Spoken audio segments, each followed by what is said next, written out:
Chapter 649. Xiaoya looked at the draft and made a call to the client. Xia Qian thought it was boring to talk to herself, so she quietly watched Xiaoya work. Hello, Mrs. Ning, I'm Xiaoya. Yes. You too. How could I? You specifically asked me to design it myself. How could I let an employee do it? Yes, it's like this. I've changed the drawing again. I think it might be more suitable for you.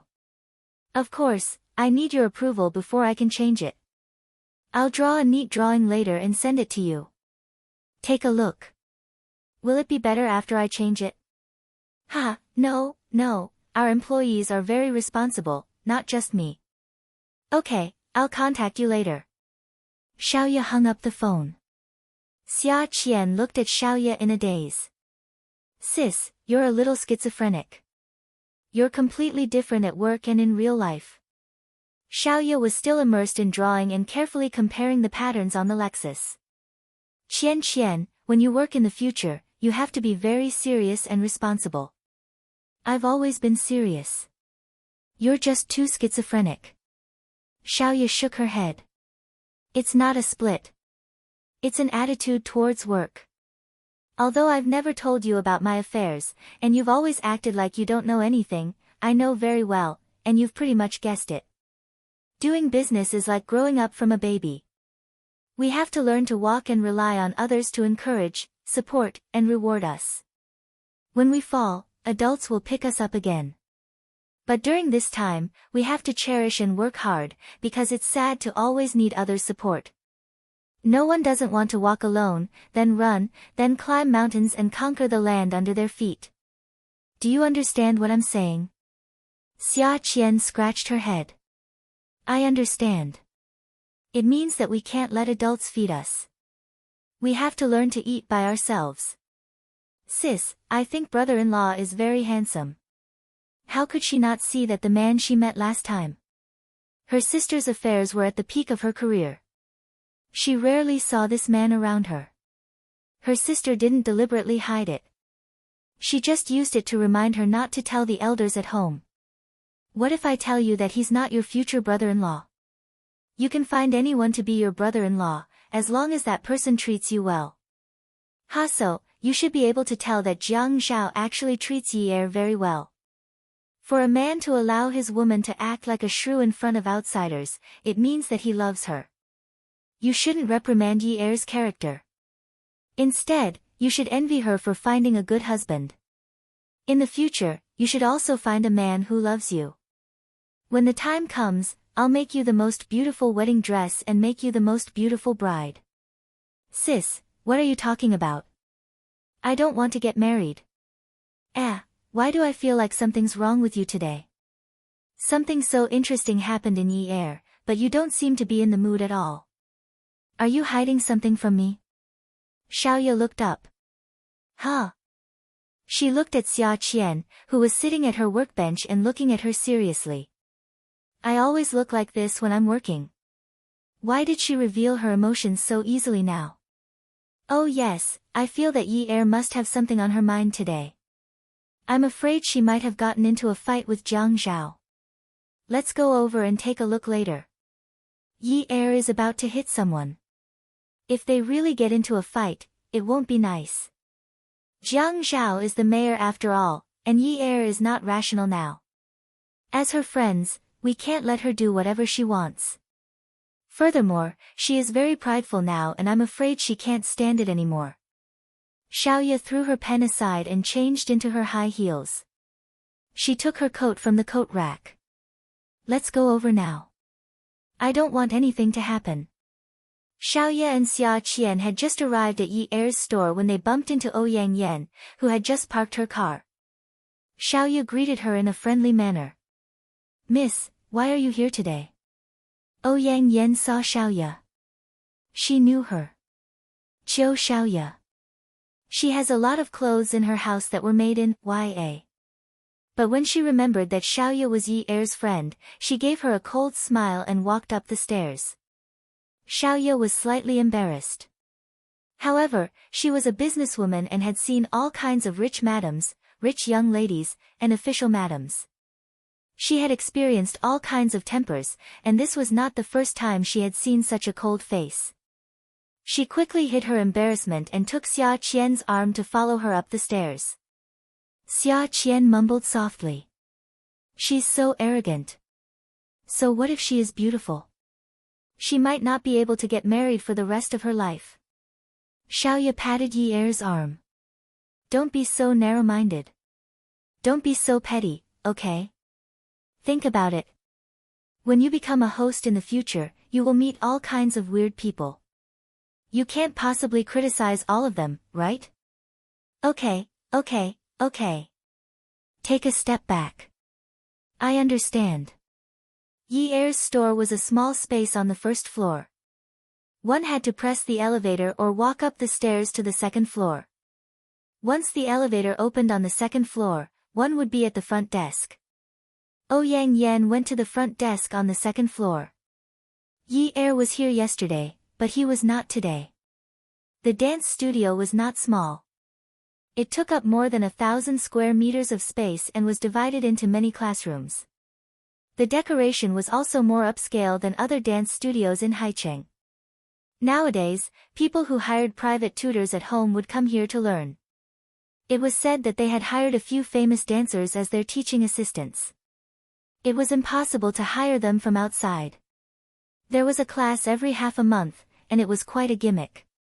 She could hear the sound of the teacher teaching the dance steps or practicing the basics. Ouyang Yan asked the staff about Yi Er's whereabouts. Almost no one could resist Ouyang Yan's pure-as-water smile and her polite and noble demeanor. Although her face was beautiful, it didn't make any women feel threatened. Yi Er just stared at Jiang Zhao without saying a word. His eyes were about to pop out of their sockets. He did not even dare to blink. If he did, he would burst into tears. Jiang Zhao rubbed his chin. Yunyi, it's been so long. You still don't believe me? I haven't contacted her since. Just now, I couldn't get through to your phone, so I called her. Yi Er sneered at this moment. Jiang Zhao, who are you lying to? You even gave her your credit card. Does Ouyang Yan lack money? Calculating the expiration date of the credit card, that card was applied for in the past 2 months. You say you haven't contacted her? Ha, if you haven't contacted her, then why did you come to me with the card you gave her to show off? When did I give her a card? Jiang Zhao was also furious. These words were clearly shouted out with bulging veins. This was simply an attempt to pin a crime on him. He should have swallowed the humiliation in the past. Regardless of whether he had the other party's dao or not, the matter was there. If he didn't make things clear then, he wouldn't be able to make things clear in the future. He could not do anything about it. But Yi Er said that he gave his credit card to Ouyang Yan. This was simply ridiculous. With his current relationship with the family Ouyang, it was impossible for him to apply for Ouyang Yan's own card, let alone apply for Ouyang Yan's own card. Yunyi. You've learned how to slander people for no reason, haven't you? Yi Er grabbed the newly drafted package form on the table and smashed it on the ground. Am I slandering you? The card that Ouyang Yan used in front of me yesterday was your card. You are Jiang Zhao's card. You said that you wanted to lead a good life, Jiang Zhao. You were the one who said that you wanted to lead a good life and lead a new life. Ouyang Yan is pregnant now. Yi Er stomped hard on the form on the ground. She finally blinked, and with this blinking, she lost all her strength. What does her pregnancy have to do with me? Jiang Zhao grabbed Yi Er, who was venting, and held her in place. Tell me, what does her pregnancy have to do with me? What does it have to do with me? Jiang Zhao was about to go crazy because of this matter. He hadn't had a moment of peace in the past few months. When he thought about ruining the family Ouyang, he finally felt that he could vent his anger. Now that this matter had suddenly come knocking on his door, he also wanted to smash things. He also wanted to vent his anger with all his might. TMD. What did Ouyang Yan's pregnancy have to do with him? If it has nothing to do with you, then why did she go to Ninth Mansion? Huh? She said that the child she's pregnant with is yours. It's yours. It's yours. Yi Er really went all out this time. She pulled open Jiang Zhao's suit and unbuttoned the top 2 buttons on his shirt. Then she bit down on his shoulder, whimpering as she bit. It was already painful to break the skin. At this moment, Yi Er's tears dripped into the broken flesh. Jiang Zhao frowned and hissed, "Yun Yi, you won't believe me for the rest of your life, right? If she says it's mine, then you'll think it's mine, right?" Yi Er was trapped in Jiang Zhao's arms. The moment she let go of Jiang Zhao, she slumped back weakly. There was still some blood in her mouth. She was so angry that the lipstick on her lips had stained Jiang Zhao's shoulder. Her lips were stained with the blood from Jiang Zhao's shoulder. "How am I supposed to believe you? Jiang Zhao. What about the child? What should I do?" Jiang Zhao was so angry that his tall body was trembling. He reached out to grab Yi Er's shoulder and shook her forcefully. When he glared at Yi Er, his eyes were filled with anger and disappointment. "I told you. It has nothing to do with me. I didn't sleep with her. How many times have I told you that I don't have any memories of that period of time? How many times have I told you that I don't remember sleeping with her? I don't feel anything at all, Yun Yi. You'll never believe me. If I slept with you, even if we didn't do it, even if we just kissed and hugged, there's no way I wouldn't remember it at all. Why won't you believe me?" Jiang Zhao was already tired of explaining. Just as he said, how many times had he said it? How many times had he said it? But Yi Er always judged him based on what other men did. In her eyes, even if a man was caught in bed, he would say that he was seduced by another woman. Even though the office door was closed, the 3 people outside could still hear the argument inside. Even though Xiaoya was quick-witted, when she heard the argument, she went to look for the supervisor and asked her not to come to the office. The supervisor was familiar with Xiaoya and knew that Xiaoya and Yi Er were good friends, so she agreed to let Xiaoya go. She even called out the person in the finance office and told her not to work for now. If anyone wanted to come to the office or finance office to look for Yi Er, the supervisor would stand at the end of the corridor and send them away. Xia Qian wondered if she should go in and persuade her. Xiaoya pulled her back and glanced at Ouyang Yan, who was standing beside them. She saw that Ouyang Yan was still standing there elegantly with a slight smirk on her face. She looked a little smug. Smug. Smug. She wasn't mistaken. This woman had heard the argument from outside the door and looked a little smug. Originally, Xiaoya wanted to ask Ouyang Yan to leave, but Ouyang Yan said that she and Jiang Zhao were friends. Now that she thought about it, something was wrong. If they were friends, why did Yi Er have such a reaction when she saw this woman yesterday? Xiaoya had a lot on her mind. She wanted to ask for an explanation, but Ouyang Yan had already taken a step forward and opened the office door. "Mistress. Come and see." Songshu 566. Chapter 650. A word suddenly popped up in Xiaoya's mind. She pulled Xia Qian and followed in. If this woman was really the person she was thinking of, she couldn't let this woman bully Yi Er. Jiang Zhao and Yi Er were stunned. Ouyang Yan smiled faintly. Xiaoya and Xia Qian followed closely behind Ouyang Yan.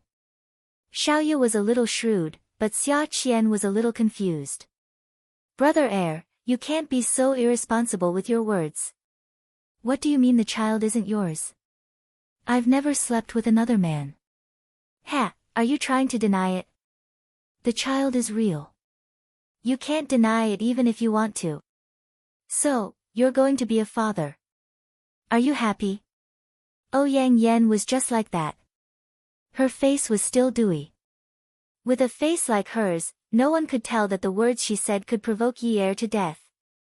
Yi Er finally understood why so many people had high blood pressure and heart disease. Some people got it from eating too much, while others got it from anger. But when his blood pressure rose, Yi Er felt a gust of cold air. He turned around and saw Jiang Zhao. He realized that this man was now surrounded by 1,000-year-old ice. It was so cold that his blood was about to freeze. He wasn't looking at him, but at Ouyang Yan. Xiaoya grabbed Ouyang Yan's clothes. Ouyang Yan stumbled and turned around. She was so frightened that her face turned pale. Her dignified demeanor suddenly disappeared. She said angrily, "What are you doing?" "What am I doing? I'm going to teach you a lesson." It wasn't that Xiaoya didn't want to hit Jiang Zhao, but this woman's words were really asking for a beating. "Qian, catch her." Xia Qian reacted and hugged Ouyang Yan. Xiaoya took a step back, closed the door, and walked back. She raised her hand and slapped Ouyang Yan hard across the face. Yi Er knew that he had implicated the family by hitting Ouyang Yan last time. He quickly shouted, "Sister Xiaoya, don't hit her. She'll cause trouble." "How dare you hit me?" Ouyang Yan wanted to retaliate, but Xia Qian grabbed his arms and pulled him into her embrace. He wanted to extend his leg, but Xiaoya took a step back. Xiaoya did not listen to Yi Er, but Ouyang Yan pulled back his leg and slapped her again. "Go away. Go and say it. Saying that I, Xiaoya Qiu, hit you. I want to see what kind of trouble I can cause. I hit a shameless third party. Let's see what kind of trouble I can cause." When she was about to give another slap, her hand was grabbed by a strong hand. Xiaoya looked at Jiang Zhao in disbelief. Jiang Zhao still had a cold expression on his face. He had always had an arrogant attitude. At this moment, the cold air around him made people tremble. "Jiang Zhao, you're still helping her at a time like this." Xiaoya was really angry and hateful. Xia Qian was quite tired from carrying Ouyang Yan. She panted and said, "Jiang Zhao, you heartless person. What's wrong with Yi Er?" Yi Er stood rooted to the ground. When she hit Ouyang Yan the last time, he did not stop her. This time, when Xiaoya hit Ouyang Yan, he stopped her. Was it because Ouyang Yan was pregnant? She did not know when she would start to not feel heartache when facing this man. He had just said that it had nothing to do with him. The moment he turned around, he went to help that woman. Yi Er staggered a few steps back. He put his palms on the office table behind him and barely managed to steady himself. Good. Otherwise, she would not be able to give up. Jiang Zhao pulled Xia Qian's arm away from Ouyang Yan. Ouyang Yan was very touched. "Second brother, I knew it. You can't bear to see me get hurt." As soon as she finished speaking, she was about to throw herself into Jiang Zhao's arms. However, Jiang Zhao grabbed Ouyang Yan's shoulders with both hands. A man's steps, especially those of a man as tall as Jiang Zhao, were fast and heavy. In just a few steps, he pinned Ouyang Yan against the wall. Yi Er, Xiaoya, and Xia Qian were all stunned. At this moment, Jiang Zhao's voice and tone were not as agitated and emotional as when he was arguing with Yi Er earlier. He was so cold that it was almost emotionless. He was originally a handsome man.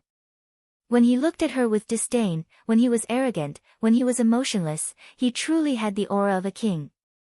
"Ouyang Yan, didn't I ask you if you wanted to die?" "Ouyang Yan, I've never hit a woman." The corners of Jiang Zhao's mouth curled up slightly. Usually, Qin Fian's smile was the most enchanting, but at this moment, Jiang Zhao's bone-chilling aura suddenly blossomed into an evil smile. It was so enchanting that it made people suffocate. Ouyang Yan was absent-minded for a moment. "Ouyang Yan, I've never hit a woman. You said that you're pregnant with my child." "Good, very good." The smile at the corners of Jiang Zhao's mouth slowly faded. His voice was almost cold as he murmured, "I want to see if it's my child. I've said before that I've never hit a woman. I'm not hitting a woman. I just want to see if it's my child." Yi Er looked at Jiang Zhao's expression and felt her heart tremble. She didn't know what Jiang Zhao wanted to do, but she felt that Jiang Zhao wanted to kill someone and was about to go over. Jiang Zhao bent his long leg and slammed it forcefully into Ouyang Yan's abdomen. Other than Ouyang Yan's painful screams, no one in the room could be heard. Yi Er suddenly covered her mouth. Her eyes widened in shock and she didn't even dare to scream. Xia Qian was so frightened that she burrowed into Xiaoya's arms to hide. Jiang Zhao's eyes were almost bloodshot, but he was like a calm madman. He looked at Ouyang Yan, whose face had already turned pale, and said fiercely, "When the baby comes out later, I'll take it for a DNA test. If it's mine, Jiang Zhao, you can use it as evidence and sue me for raping you. You can even send me to prison." As he said this, he lifted his long leg again and slammed it against Ouyang Yan's abdomen. Ouyang Yan felt a piercing pain in her lower abdomen. She saw that the man was actually looking at her with a calm gaze. He was so focused on her, but he was so cold, as if he was looking at a stranger. Yi Er's hand, which was supporting herself on the table, started to tremble. A woman's strength couldn't be compared to a man's. The last time she had hit Ouyang Yan, she had only hit her face. But Jiang Zhao was different. His coldness was slowly entwined with a murderous aura. It wasn't as if Yi Er had never angered Jiang Zhao before. She knew that he had such a side to him. He was so fierce that he wasn't afraid of anything and was so arrogant that he considered everyone beneath him. He wasn't the same Jiang Zhao that the outside world saw. She had been punished by him and knew how merciless he could be. Yi Er and Xiaoya rushed over at almost the same time and pulled Jiang Zhao back. Xiaoya knew that the situation had reached a point of no return. Yi Er was definitely in a state of confusion. Xiaoya squatted down and hugged Jiang Zhao's leg. She wanted to lift it up again, but the man's muscles were as hard as steel. She couldn't control it on her own.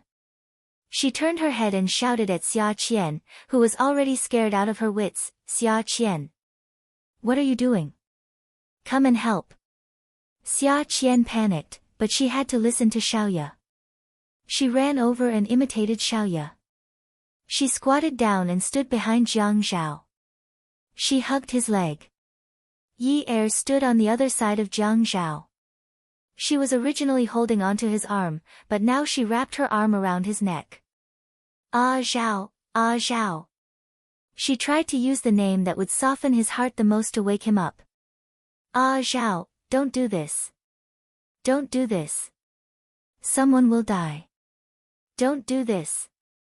At this moment, Jiang Zhao was like an out-of-control beast in Yi Er's eyes. He wouldn't listen to any advice. He was a beast that wanted to achieve his own goals. He wanted to get rid of the people who were invading his territory. "Ah Zhao, someone will die." Yi Er was so scared that she kept repeating herself. Not to mention that Ouyang Yan was pregnant. Even if she was a normal woman, how could she stand being treated with such force by a man? Jiang Zhao was still holding onto Ouyang Yan's shoulder. He said coldly, "Is your stomach starting to hurt? Is there anything that is leaking out? If it does, I'll get a forensic doctor to come over and examine it." Yi Er's lips were trembling. She felt her entire body turn cold. She knew that Ouyang Yan must be feeling cold as well. Ouyang Yan's lips started to turn pale. Beads of sweat formed on her forehead. Her tears had been flowing for a long time, but they didn't move the man. She gritted her teeth and said hatefully, "Jiang Zhao. You beast." Jiang Zhao's gaze was cold. "Yes, I'm a beast. Is there anything leaking out?" As he spoke, his legs started to struggle again. Xiaoya and Xia Qian were girls after all. Even though they were using all their strength, they still felt that fighting against this man was simply courting death. Xiaoya and Xia Qian wrapped their arms around Jiang Zhao's leg. They used one hand to hold onto their other wrist tightly. Their wrists were red and painful from the pulling. Xiaoya looked up. "Yi Er. Hurry up and call an ambulance. There's the smell of blood. Hurry." After Yi Er came back to her senses, she suddenly let go of Jiang Zhao. She staggered to the desk and started to dial 120. Jiang Zhao smiled. Very good, it's leaking out. He loosened his grip on Ouyang Yan's shoulder. His shoulders drooped weakly. It was as if he had used up all his strength just now. At this moment, he couldn't muster up any strength. Xiaoya realized that something was amiss. She immediately stood up and called out to Xia Qian, Qian, don't stand behind him.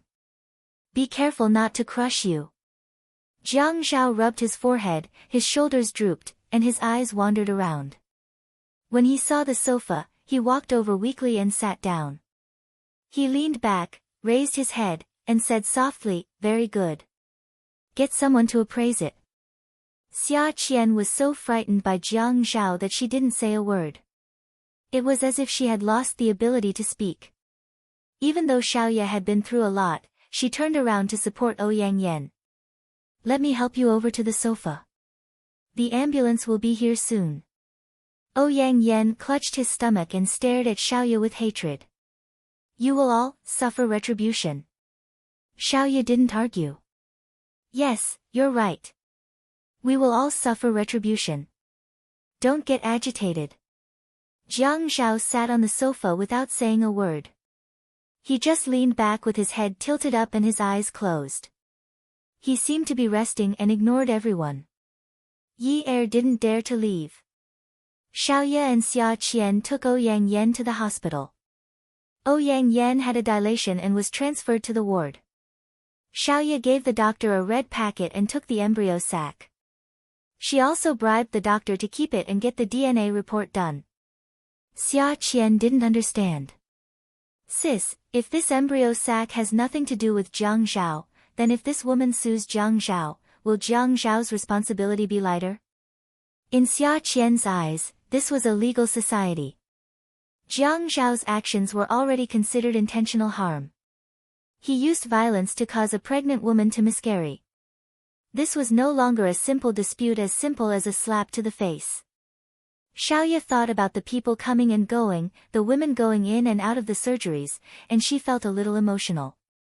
Women did not know how to protect themselves. It was the biggest mistake to have a child with a man who did not love them. After getting pregnant, they came to be a prostitute and scolded the man for being irresponsible. Had they reflected on themselves and realized that they did not love themselves enough? Wouldn't Ouyang Yan be even more foolish? Sis. Xia Qian looked at Xiaoya who was in a daze and called out again. Qian, remember this. When you have a boyfriend in the future, the first thing you need to do is not to learn how to love him, but to learn how to prevent pregnancy. Sis, you're so annoying. Xia Qian didn't have a boyfriend yet. When Xiaoya said this, she couldn't help but feel uncomfortable and embarrassed. A powerful novel, Xinwu 799. Chapter 651. Xiaoya held Xia Qian's hand. Her own hand was not as warm as Xia Qian's and was very cold. She patted her sister's hand and said with some concern, Qian, I'm not joking. There are too many uncertainties in this society. If you meet a man you like and sleep with him, even if you change boyfriends every year, break up, fall in love, sleep with him again, break up with him again, it's not that you don't love yourself. But if you're so stupid that you don't know how to use contraceptives and frequently enter the operating room, then you really don't love yourself. The simplest thing in human society is to make babies. When a man and a woman get together, it's an instinct to reproduce.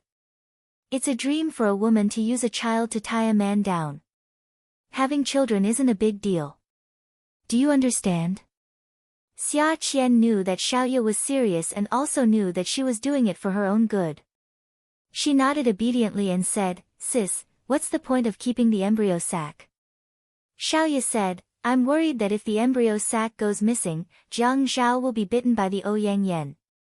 If that happens, Yi Er will be in big trouble. This Ouyang Yan is really something.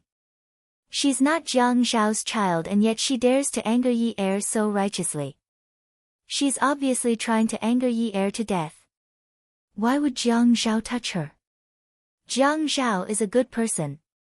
He definitely wouldn't do anything to hurt Yi Er. Xia Qian couldn't help but feel indignant. Are you so sure that Jiang Zhao didn't touch the Ouyang Yan? Xiaoya smiled faintly. Then aren't you killing Jiang Zhao by keeping the embryo sac? If Jiang Zhao touched the Ouyang Yan, would he still be like that? Xia Qian got angrier as she spoke. Even a vicious tiger won't eat its cubs. Xiaoya patted Xia Qian's back. That's why I told you that women need to know how to use contraceptives. Can't you see it today? Xia Qian was confused. See what? Let's not talk about whether what Jiang Zhao said outside the door to defend himself was true. The Ouyang Yan's appearance and encounter proves one thing. What's the outcome? Xiaoya took a deep breath. It proves that even if the child in Ouyang Yan's belly is Jiang Zhao's, Jiang Zhao won't want it. Xia Qian was still wondering why the child was Jiang Zhao's. Xiaoya smiled and said, there are many ways to test for DNA. You're in the media industry, so you're familiar with many fields. Even if the child hasn't been born, we can still draw the amniotic fluid. There's no need for an abortion at all. But Jiang Zhao's decisiveness is not just to vent his anger, but because he wants to. At this point, Xiaoya paused and took a deep, trembling breath. Cut the weeds and dig up the roots. Xia Qian covered her mouth and exclaimed, oh my God. But sister, Jiang Zhao said that if the child is his, we will ask Ouyang Yan to sue him. What should we do? It means that even if Jiang Zhao goes to jail, he won't be with Ouyang Yan over a child. Do you understand? Xia Qian was extremely anxious. I'm not talking about that. I'm talking about what should we do if Ouyang Yan sues him. That's why I bribed the doctor to change the test results if necessary. Sister. How could you do such a thing? Don't worry, I'm 98% sure that the child isn't Jiang Zhao's. But Jiang Zhao is being too cruel by doing this for the sake of that 2% uncertainty. Xiaoya looked at the wall opposite her. Xia Qian, don't ever provoke a man like Jiang Zhao in the future. He's too cruel and vicious. Xia Qian seemed to understand some of it and tried to comprehend it for a while.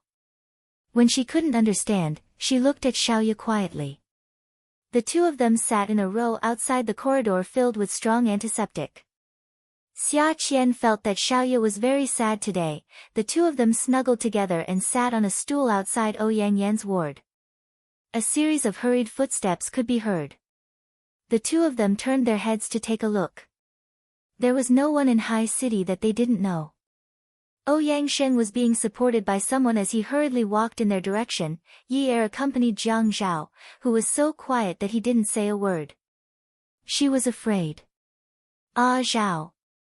She called him many times, but he didn't respond. After a while, his thin lips finally parted and he said, I'm so tired, then he sighed again. I'm so tired. The man's sitting posture didn't change. His eyes didn't open, and his eyelashes were closed and trembling slightly. Yi Er squatted on the floor and rested her elbows on the floor. She rested her head on Jiang Zhao's lap and rested her head on his forearm. Hearing Jiang Zhao say that he was tired, her heart felt like it was being twisted. She really wanted him to speak so that he wouldn't suffocate. However, the few words that came out of his mouth were like a blunt knife.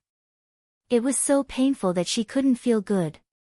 When he said that he was tired, there was a sense of desolation and helplessness in his voice, as if he was an old man past his prime.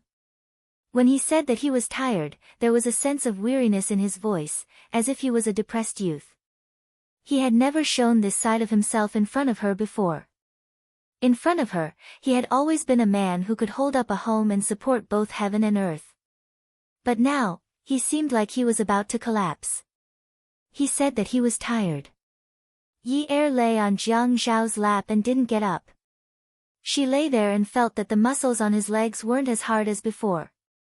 She could feel his warmth. Ah Zhao, let's be good together. No matter what the outcome is, let's be good together, okay? Jiang Zhao opened his eyes slowly and looked at the ceiling. He reached out and stroked the head on his lap. Now that she was working, she would always tidy up her hair properly and tie it into a small bun on the top of her head. When she wore a black dance training outfit and stretched her body to practice her basic skills, she looked very good. His voice was still the same. It sounded lonely, desolate, powerless, weary, but it also sounded like he was confiding in her. He spoke slowly and paused occasionally. Yunyi, you're right, after just now. I realized that I wasn't 100% sure either. I know that I was drugged that day. But I also know that there are not only knockout drugs in this world, there are also hallucinogens and many other strange things. Just like many young people who are high, and do many irreversible things after being drugged, they can't remember it the next day. I'm not sure what kind of drug I was drugged with. I only know that I don't have any memory. I know that I can't touch her. My heart is filled with you. How can I touch her when I'm sober? I'm not a man who pounces on women whenever he sees one. But, she's a prosecutor. Even if she's lying, her gaze is so firm that no one can see through her. She's so confident. Yunyi, I'm not sure. I'm really not sure. Yi Er lay on Jiang Zhao's lap, her slender and fair hands clutching onto Jiang Zhao's pants tightly. He said, my heart is filled with you. How can I touch her when I'm sober? Yunyi, I don't know what else I can say. I finally found out just now that I'm not sure. Maybe I touched her. Although this possibility is very small, when I think of this, I feel that I've let you down. But even if the child is mine, I won't want it. If she sues me and you want to divorce me, I'd rather go to jail than be with her. Jiang Zhao grabbed Yi Er's hand a little forcefully and fiercely. Yunyi, if I go to jail, I'll let it go for the rest of my life.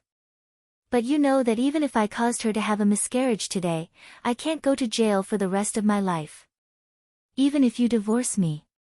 When he paused here, Jiang Zhao closed his eyes again and let out a long breath. If I come out of jail and find out that you're with another man, I'll kill you and that man. Jiang Zhao closed his eyes and repeated, I'll kill both of you. He tightened his grip on Yi Er's hand. Then he opened his fingers and immediately clenched them again and tightened his grip. People love to say that dripping water could wear a stone. What about love?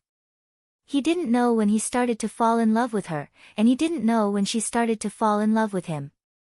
He couldn't tell the time or the place. He only knew that one day, he wanted to have her and only he could have her. No one else could covet her. He even asked her not to look at anyone else. Even if she smiled when she talked about someone else, it would affect his emotions.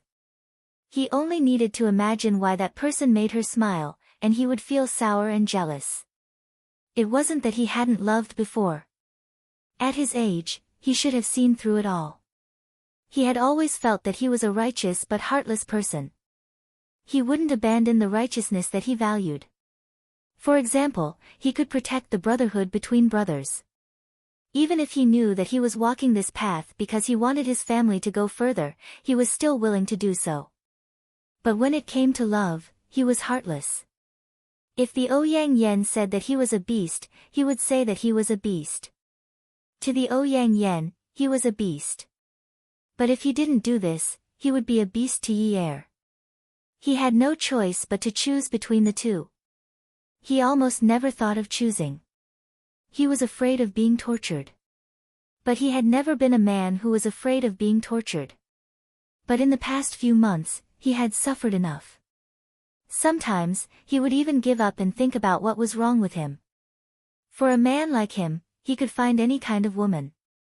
What was so good about Yi Er? He was so thick-skinned to please her. Whatever she wanted to do, he would let her do it. Following a woman's wishes and doing what he liked was his demeanor. Under normal circumstances, he should get something in return. But he didn't get it. He still got her distrust and her unforgiveness. He had done something wrong, and then she confronted him. He couldn't threaten her like before. Your brother, your father, your other people. Then when she heard his threats, she would be like before. She held his arm and said, Master, you're so nice. He had been working hard to build trust. He wanted to break through. He wanted to go back to the time before that night.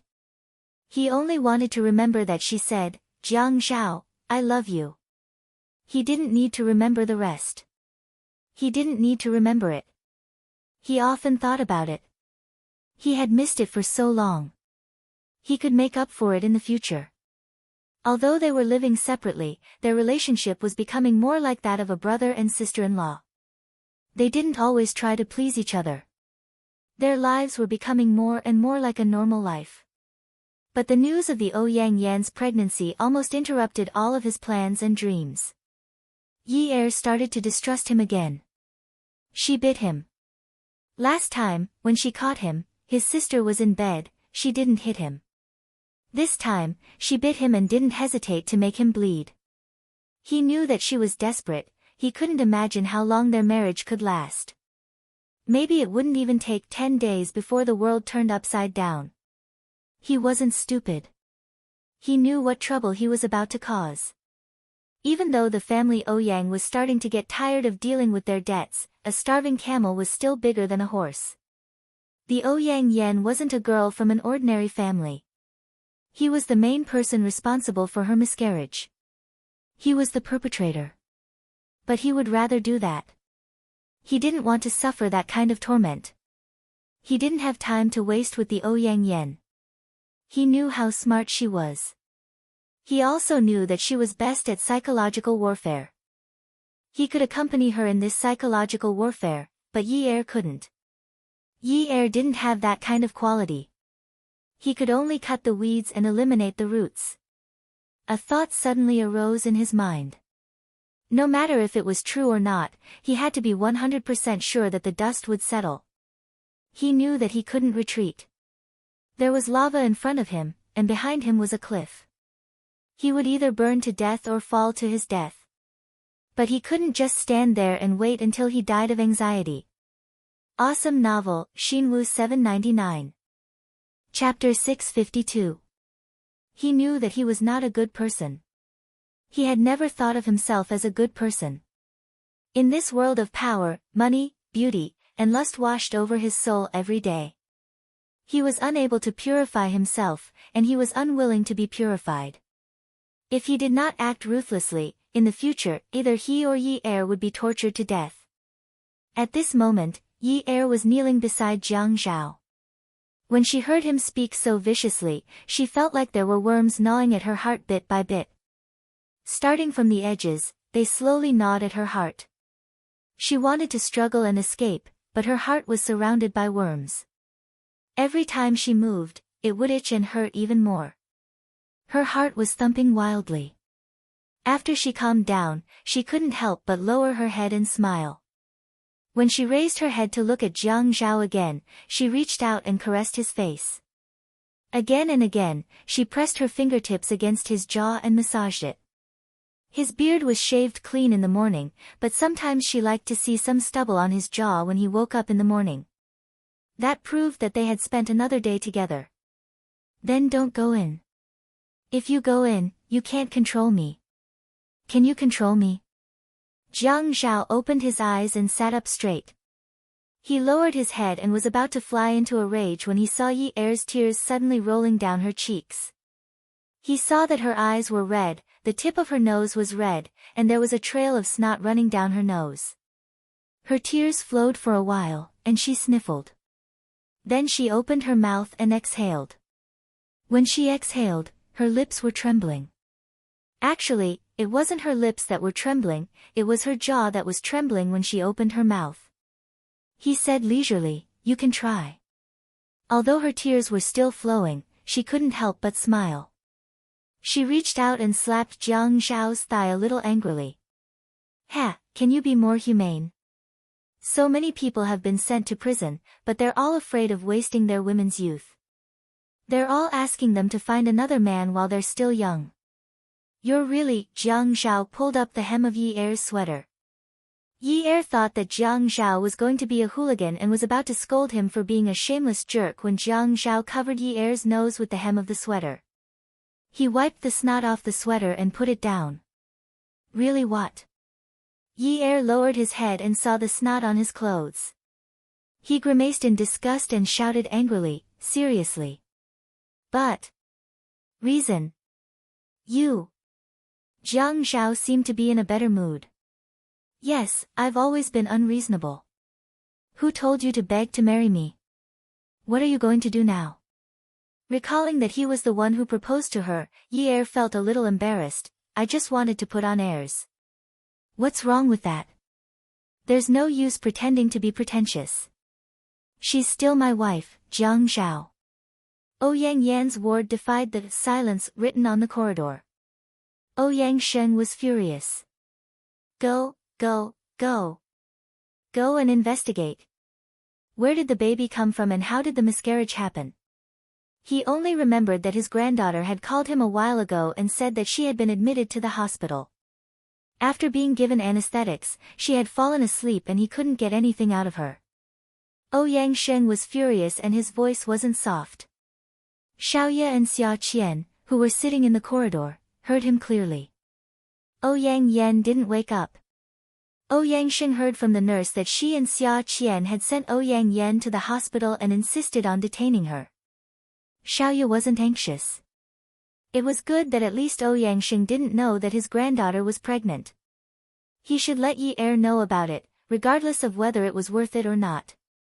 Actually, Xia Qian's courage wasn't small, but she wasn't that big either. Although she always made mistakes, she was relatively honest in her studies. She didn't have the bad habits of a child who got into fights, so she felt that it was a big deal that she was detained by Ouyang Sheng. Sis, what should we do? What are you afraid of? Are you afraid that the old man will eat us up? Losing Xia Qian in Haiqing isn't a big deal, but what about the disappearance of the famous designer, Xiao Yiqiu? Moreover, isn't this a public hospital where people come and go? Would he dare to stab me in the back in front of everyone? Xiaoye casually brushed her hair behind her ear. Sis, why are you so calm? Xia Qian realized that her legs were trembling. That old man didn't look like a good person. He looked fierce and fierce. Moreover, wasn't the fourth master of Haiqing very powerful? This was really terrible. Xiaoye burst out laughing. You said it. This is a lawful society. Pfft.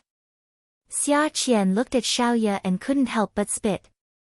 The men brought by the fourth master were all in black suits.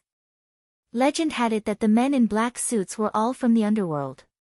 The people in the underworld would often ask people to eat bullets. This was how it was portrayed in Hong Kong movies. Moreover, the things that Jiang Zhao did today were not things that people from a lawful society should do. What her sister did was even worse.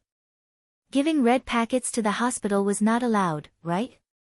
Giving money to the doctor to do a private DNA test without the consent of the embryo's owner and without the police's permission, was not allowed, right?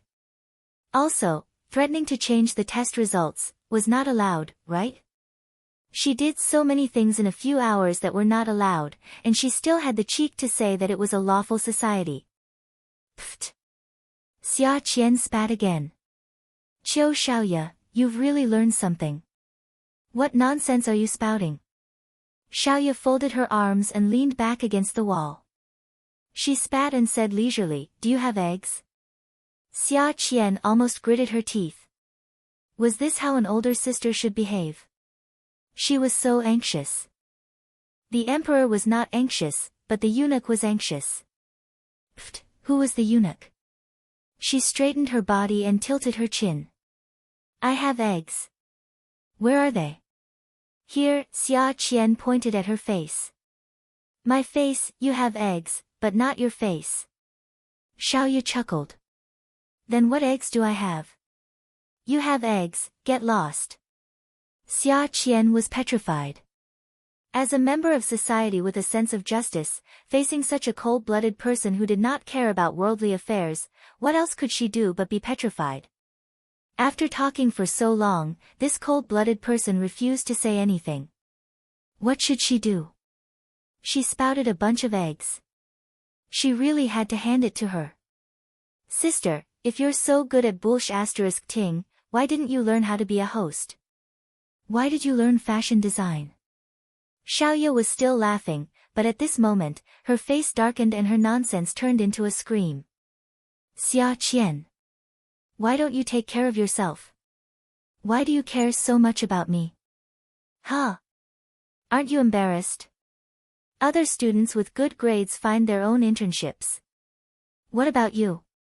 You got in through the back door. Are you embarrassed? If you want to get in through the back door, then go to me or your boyfriend. You actually went to your friend's husband to get in through the back door. You still have the nerve to say that you have a face? Where is your face?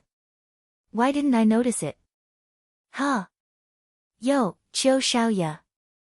You've learned something new. Just as the two of them were about to start a war of words, the door to the ward opened. A man in a black suit came out and shouted, "What are you arguing about? You're disturbing the patient's rest." F***CKU. Xiaoya's heart was filled with anger. She stood up and shouted back, "Who's F***king noisy? Is your voice louder or mine?" Xia Qian realized that something was wrong with Xiaoya and immediately went over to pull her back. "Sis, let's stop arguing." Xiaoya pushed Xia Qian away. "Are you a coward? Can't you tell who's pulling who in a fight? You're pulling me because you want me to get beaten up, aren't you?" The originally quiet corridor of the hospital became louder and louder. It was so loud that Ouyang Xing stood at the door and glared at Chiu Xiaoya. "My granddaughter hasn't woken up yet. Be quiet." Xiaoya liked to dress enchanting and sexy. The weather in the middle of February was not too cold. She wore a tight short skirt and a woolen coat. Her high heels were on her feet, and the woolen coat was open. Her figure was wrapped in a protruding front and back. Her appearance was originally cold and elegant. At this time, her arms were crossed in front of her chest, and she was leaning. She looked a little cold. She slanted her body and sneered contemptuously. Her face was too enchanting and beautiful. "What a joke. How much do I earn in a day to stay here and wait for your granddaughter to wake up? It's good enough that I didn't ask you to pay for my losses. You said that we should ask her clearly when she wakes up. Then we can leave. I'm just making some noise to wake her up faster." "What? She doesn't know how to be grateful when she wakes up faster." Xiaoya's words were indeed quite harsh and aggressive. It wasn't that she hadn't done business with the family Ouyang before. Ouyang Hai and his wife, Ni Jun's, dresses were all made by her. It wasn't that she didn't want to make money peacefully, but she felt that it was bad luck to sit here and wait for Ouyang Yen to wake up. Moreover, Ouyang Xing's face was really annoying. Perhaps she hated the mistress who interfered in her friend's marriage, so she hated Ouyang Xing as well. Ouyang Xing had been proud and arrogant all his life. Who among the younger generation in Haiqing didn't call him fourth master? Even though Jiang Zhao didn't call him fourth master anymore, he still had to call him fourth master hypocritically or mockingly. But this woman, a woman who sold clothes, dared to challenge him like this. Was she tired of living? Her words and tone were full of provocation. Xiaoya looked at Ouyang Xing's changes. An old man could actually look so healthy. She heard that Ouyang Xing was 70 years old, but he didn't look like that at all. His face was flushed red and full of murderous intent. Xiaoya held her breath and looked at Ouyang Xing with a provocative gaze. Xia Qian's heart was in her throat. She really hadn't seen much of the world. She had a heavy heart and instinctively retreated when she felt danger. This was human nature. There wasn't anything wrong with it. She just felt that Ouyang Xing wasn't easy to get along with and that she should stay away from him and not offend him. "Sis, let's go sit for a while." "Sit for what? My butt is going to grow calluses from sitting." "Forget it, let's go." Xiaoya turned around and grabbed Xia Qian's hand. The sound of her high heels was crisp, loud, and arrogant. Ouyang Xing pointed at Xiaoya's back. "Rebel. Get her back. I'd like to see if she dares to walk out of this floor without my permission today." Xiaoya didn't stop walking.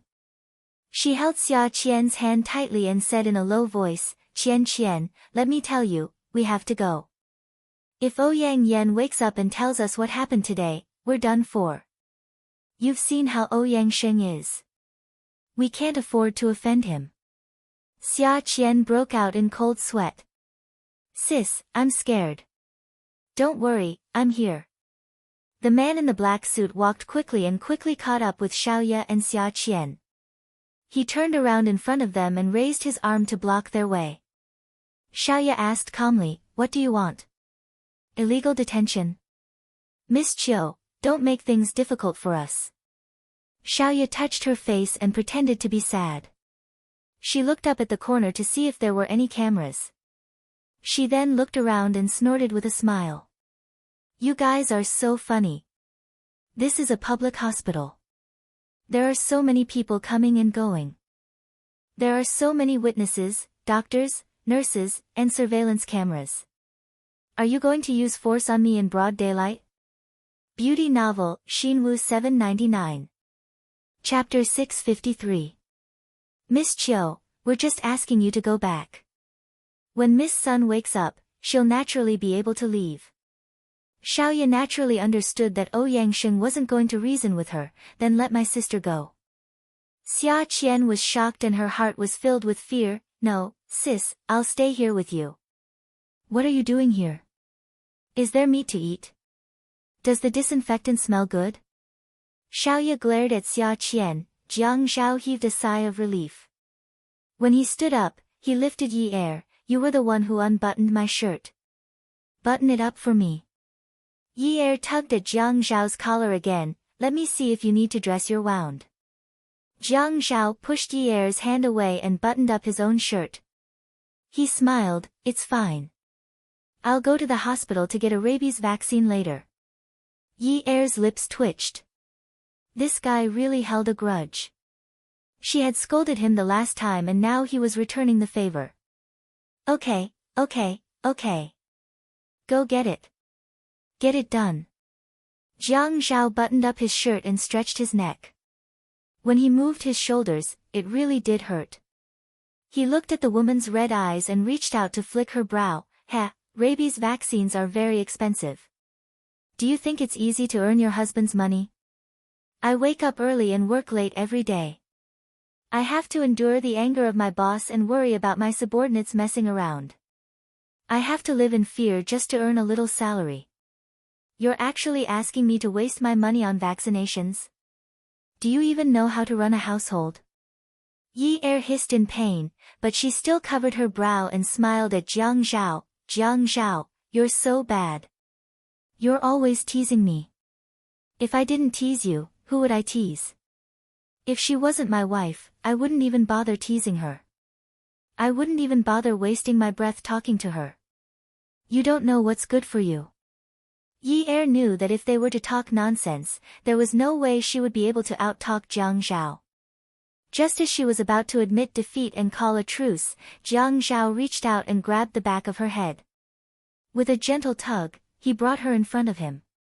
On her forehead, he pressed his lips forcefully against hers with his unique warmth. Moi, I'll go to the hospital to have a look. It's not right to leave Xiaoya and Xia Qian there. I think Ouyang Sheng is also there now. I'll go with you. Don't go. Ouyang Yan is injured now.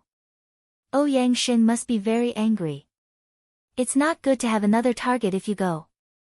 I'll calm down when you're not here. To Yi Er's relief, after that incident, Jiang Zhao never called Ouyang Yan Yun Yun. She really shouldn't have gone. With her around, he was always impulsive.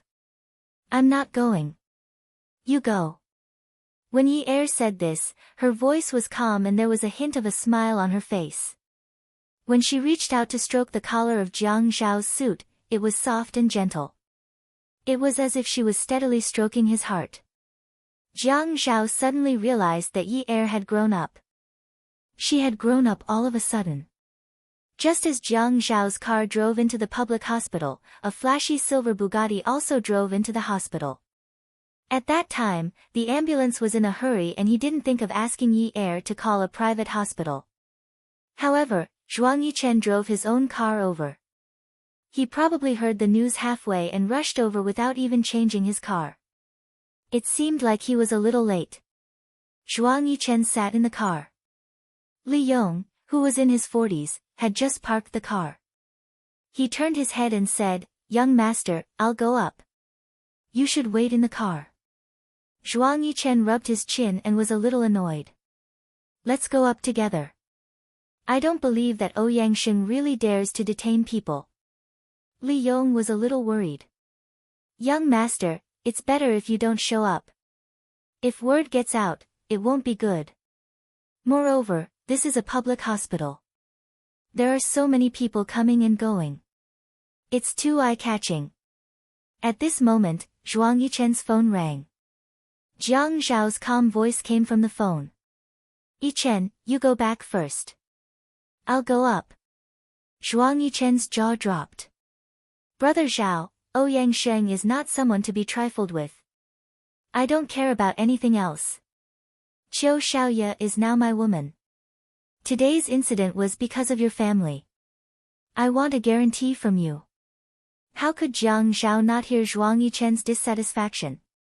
At this time, he was not in the mood to bargain with Zhuang Yichen.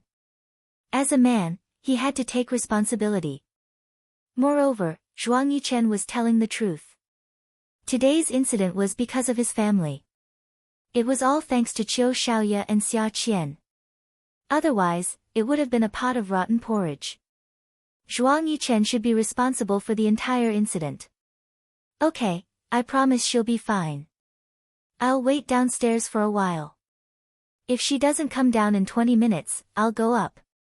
Zhuang Yichen took a deep breath and said calmly, "I'll wait for your news. I'm hanging up." Jiang Zhao turned off the engine and hung up the phone. He opened the door and got out of the car. The man in the black suit refused to let Xia Qian go first. Xiaoye was in a deadlock with the man. Even though the inpatient area was quiet and Ouyang Sheng was famous, it still attracted the attention of some curious people. Jiang Zhao got out of the elevator and stood at the door. He stretched his back and walked towards Ouyang Yan's room in the inpatient area. When Xia Qian saw Jiang Zhao, she hugged Xiaoye's arm in surprise. She didn't care whether they were in the inpatient area or not. She screamed excitedly, "Sister, Jiang Zhao is here." Xiaoye only glanced at him and was slightly disappointed. Ouyang Sheng, who was sitting beside Ouyang Yan's bed, heard Xia Qian's screams and stood up immediately. Ouyang Sheng walked quickly to the door and stretched his neck to take a peek. He saw Jiang Zhao greeting his men, so he went over. "Sir." Although Jiang Zhao had done something to hurt Ouyang Yan, he did not have the slightest intention of pleasing Ouyang Sheng. The way he addressed Ouyang Sheng was very stiff. Ouyang Sheng always felt unhappy when Jiang Zhao addressed him as sir.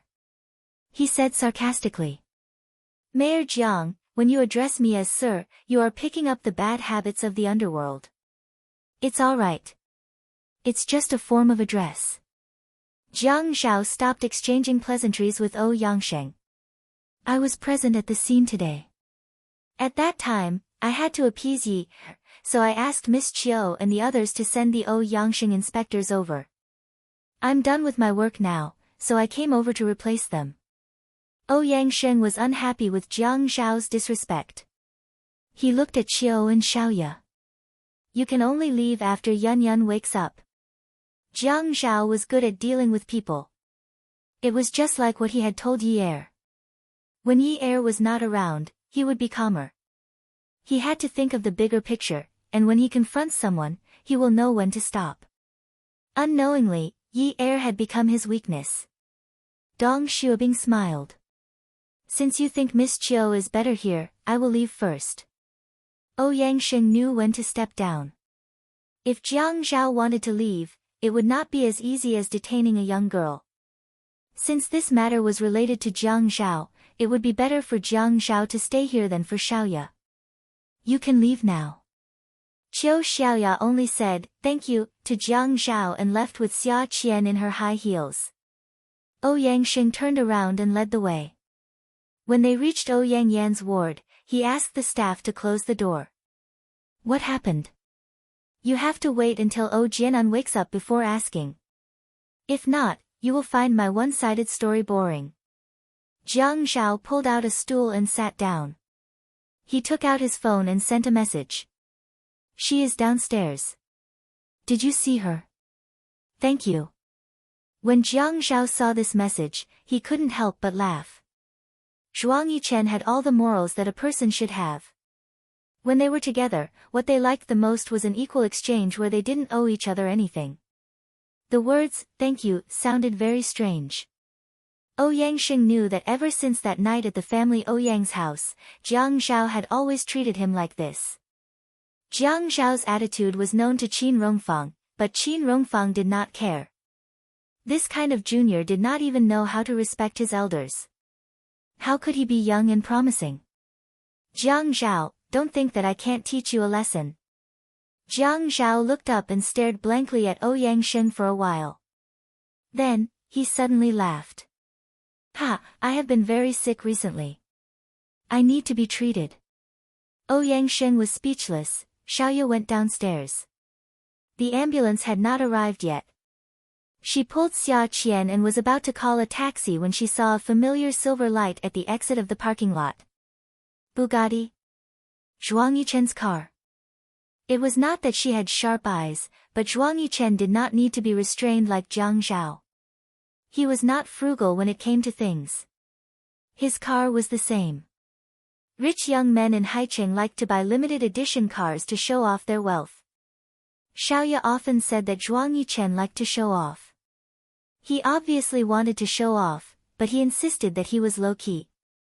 If he really wanted to keep a low profile, he should learn from Jiang Zhao and park a 4 to 5 million yuan sports car in a garage. Occasionally, he would drive the car assigned to him. For personal matters, he would drive a black Audi A8 that cost about 2 million yuan. He should not care about the color, the model, the style, and what was popular.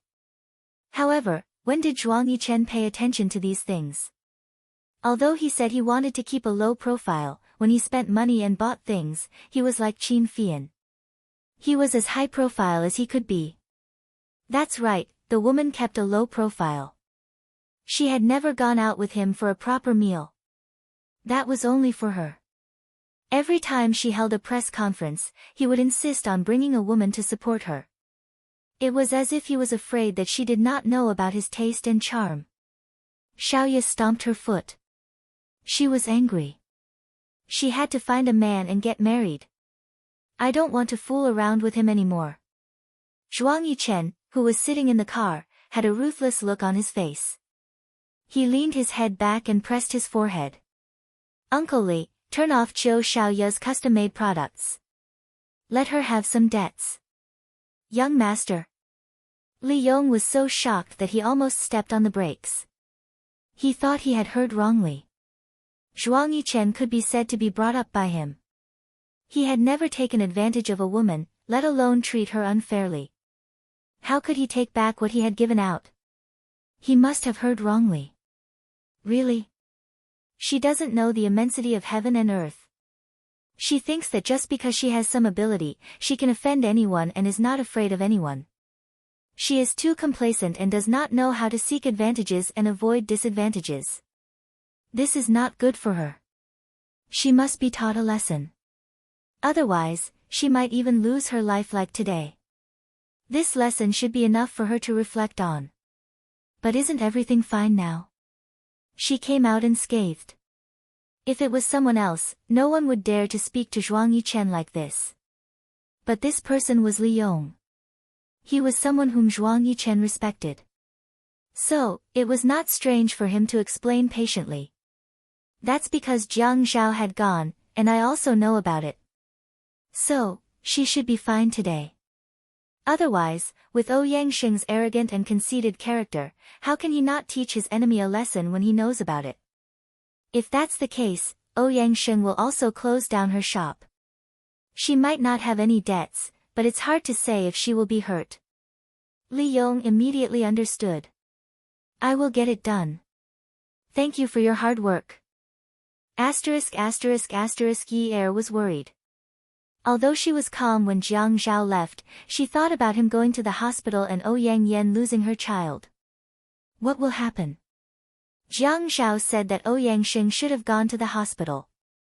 Would his father-in-law whip him again this time? Beauty novel, Hung Cha 866. Chapter 654. Yi Er reached out and grabbed the sweater over her heart. She paced back and forth anxiously in the office, feeling exceptionally frustrated.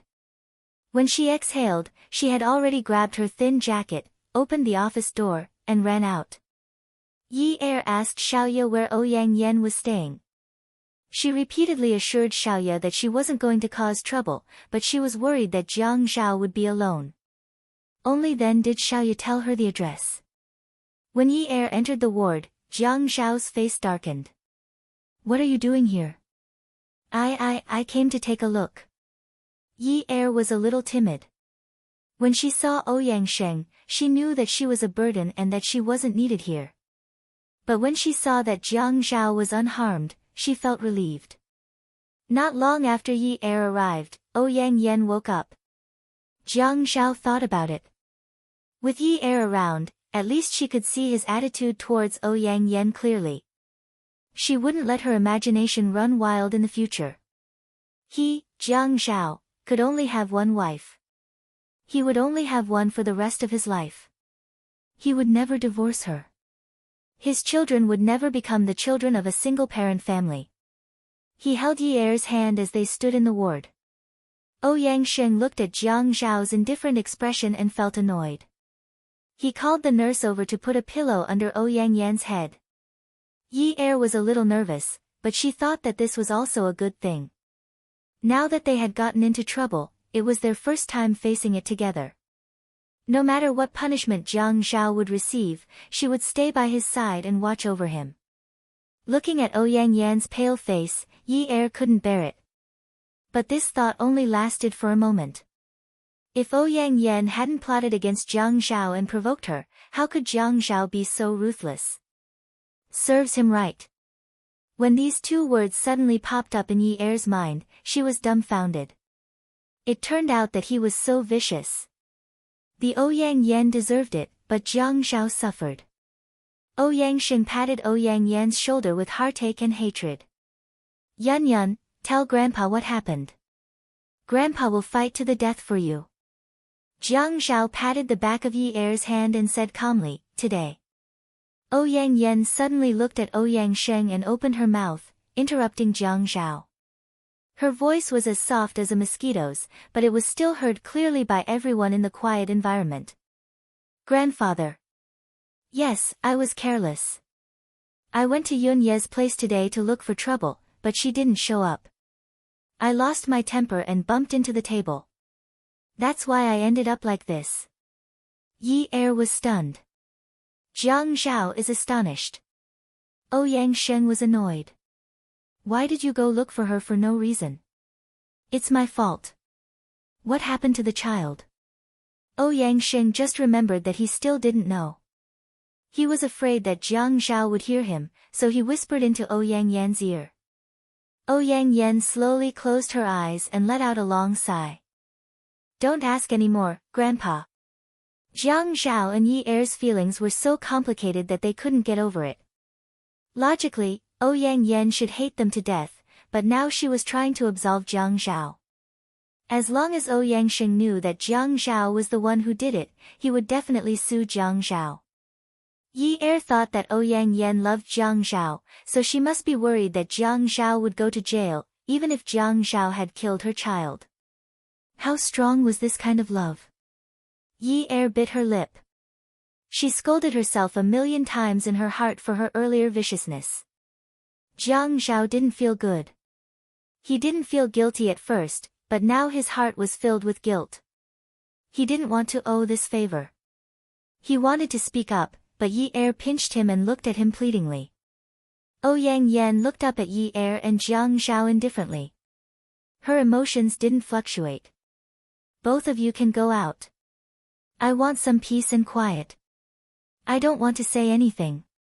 I hate to hear anyone talk now." Ouyang Sheng said, "Both of you can go out." Jiang Zhao pulled Yi Er out of the room. As soon as they went out, Ouyang Yan's clear and weak eyes suddenly became fierce. Her hands clenched into fists under the quilt. She didn't want the child in her stomach. If she lost it, then so be it. But she hated Jiang Zhao for being so heartless. She knew that Jiang Zhao must have thought that the child in her stomach could be his, so he did this to her.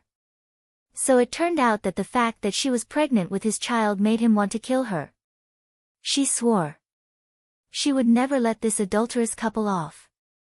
Ouyang Yan came back to her senses. She looked at Ouyang Sheng, who had a suspicious look on his face. She looked ashamed and smiled gently. "Grandpa, don't ask me anymore, okay?" Ouyang Sheng's face turned cold. "Yun Yun, there were outsiders just now, so I couldn't embarrass you. Now you're asking Grandpa to stop asking. Whose child is it? How did it come about?" Ouyang Sheng doted on his granddaughter like his life depended on it. But he couldn't help but get angry at such an embarrassing matter.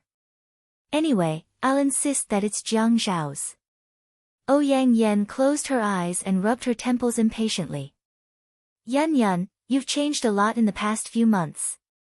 Ouyang Sheng couldn't help but feel disappointed. His granddaughter wasn't like this in the past. Now, even her expression is starting to change. Ouyang Yan opened her eyes and laughed at herself. Slowly, she said weakly, "Grandpa, I think it's good to be like this now. In the past, I had to do my best because I'm a member of the family Ouyang. I had to be dignified and generous. I was the role model of all the young ladies of the wealthy families. I had to be reserved and polite because I was an outstanding seedling in the eyes of the elders of the aristocratic families." After sighing softly, her eyes were filled with fatigue. "I also know that Jiang Zhao is good. When I left High City, I already knew that Jiang Zhao was good. I'm not blind. Among the young masters of the aristocratic families in High City, there are only a handful who are as outstanding as Jiang Zhao. How many of them can compare to him in terms of upbringing and personal qualities? I didn't want to, but I was too tired from being tied up at that time, so I wanted to go out and release myself. If I made a scene in High City, what would others think of the family Ouyang? What would Jiang Zhao think of me then? I didn't waste my time away from home for the past few years. At least I know that High City is better than Jiang Zhao. I'm still young and can get married and have children immediately." At this point, she stretched out her hand from under the blanket and covered her mouth as she sobbed. When she sobbed, her speech was choppy and incoherent. From time to time, her tone would become heavier to express her dissatisfaction and helplessness. "When I came back, I even bought baby's breath and lilacs. They symbolized how deeply I loved him. I wanted to express my goodwill to him, but later I found out that he was a block of wood and didn't understand the language of flowers at all. I should have known that he didn't understand these things. I said I'd stay in his apartment and he'd let me stay there, but I didn't expect him to move away. I thought that maybe he just wanted to take advantage of me. He's arrogant to begin with. After all these years, he should have been uncomfortable. But how many days has it been?" That Yunyi jumped out. "Grandpa, I thought that he just wanted to take advantage of me and put on airs in front of me. I thought that he was waiting for me to apologize to him, but I thought that how could I apologize to him? He loves me. After interacting with me for a while, he won't be able to hold it in anymore and will come back to look for me to get back together with him." Ouyang Yan raised her head and roared. Her wrist was placed on her eyes, and her tears instantly wet the pillow. She muttered and repeated, "Oh, Yunyi. Yunyi is so shameless. She found out about my existence and jumped out to propose. Grandpa, have you ever seen such a shameless woman? Proposing to a man. She forced Jiang Zhao to that extent in front of so many people. If she hadn't jumped out like this, would Jiang Zhao have married her? It's impossible. Even if he wanted to marry her, he would have waited for Yun Hongwei's case to be over. It would have been at least a year or two. If that was the case, wouldn't I have had a chance if I noticed something amiss in a year or two? My chances were all snatched away by Yunyi. It's all her fault. I hate her to death." Ouyang Sheng couldn't help but feel sad. He reached out his old hand to wipe away the tears on Ouyang Yan's face. "Yun Yun, Grandpa told you a long time ago." "Grandpa, I know, I know. If I had known that Jiang Zhao liked a shameless person like Yunyi, I wouldn't have left Haiqing to go crazy. I would have just become a shameless lunatic like Yunyi. Yun, Grandpa, don't ask me about the child. Anyway, I insist that it's Jiang Zhao's. Then can Jiang Zhao admit to this matter? I insist that it's his. He can't do anything about it. Ouyang Yan gritted her teeth. She would bribe the doctor.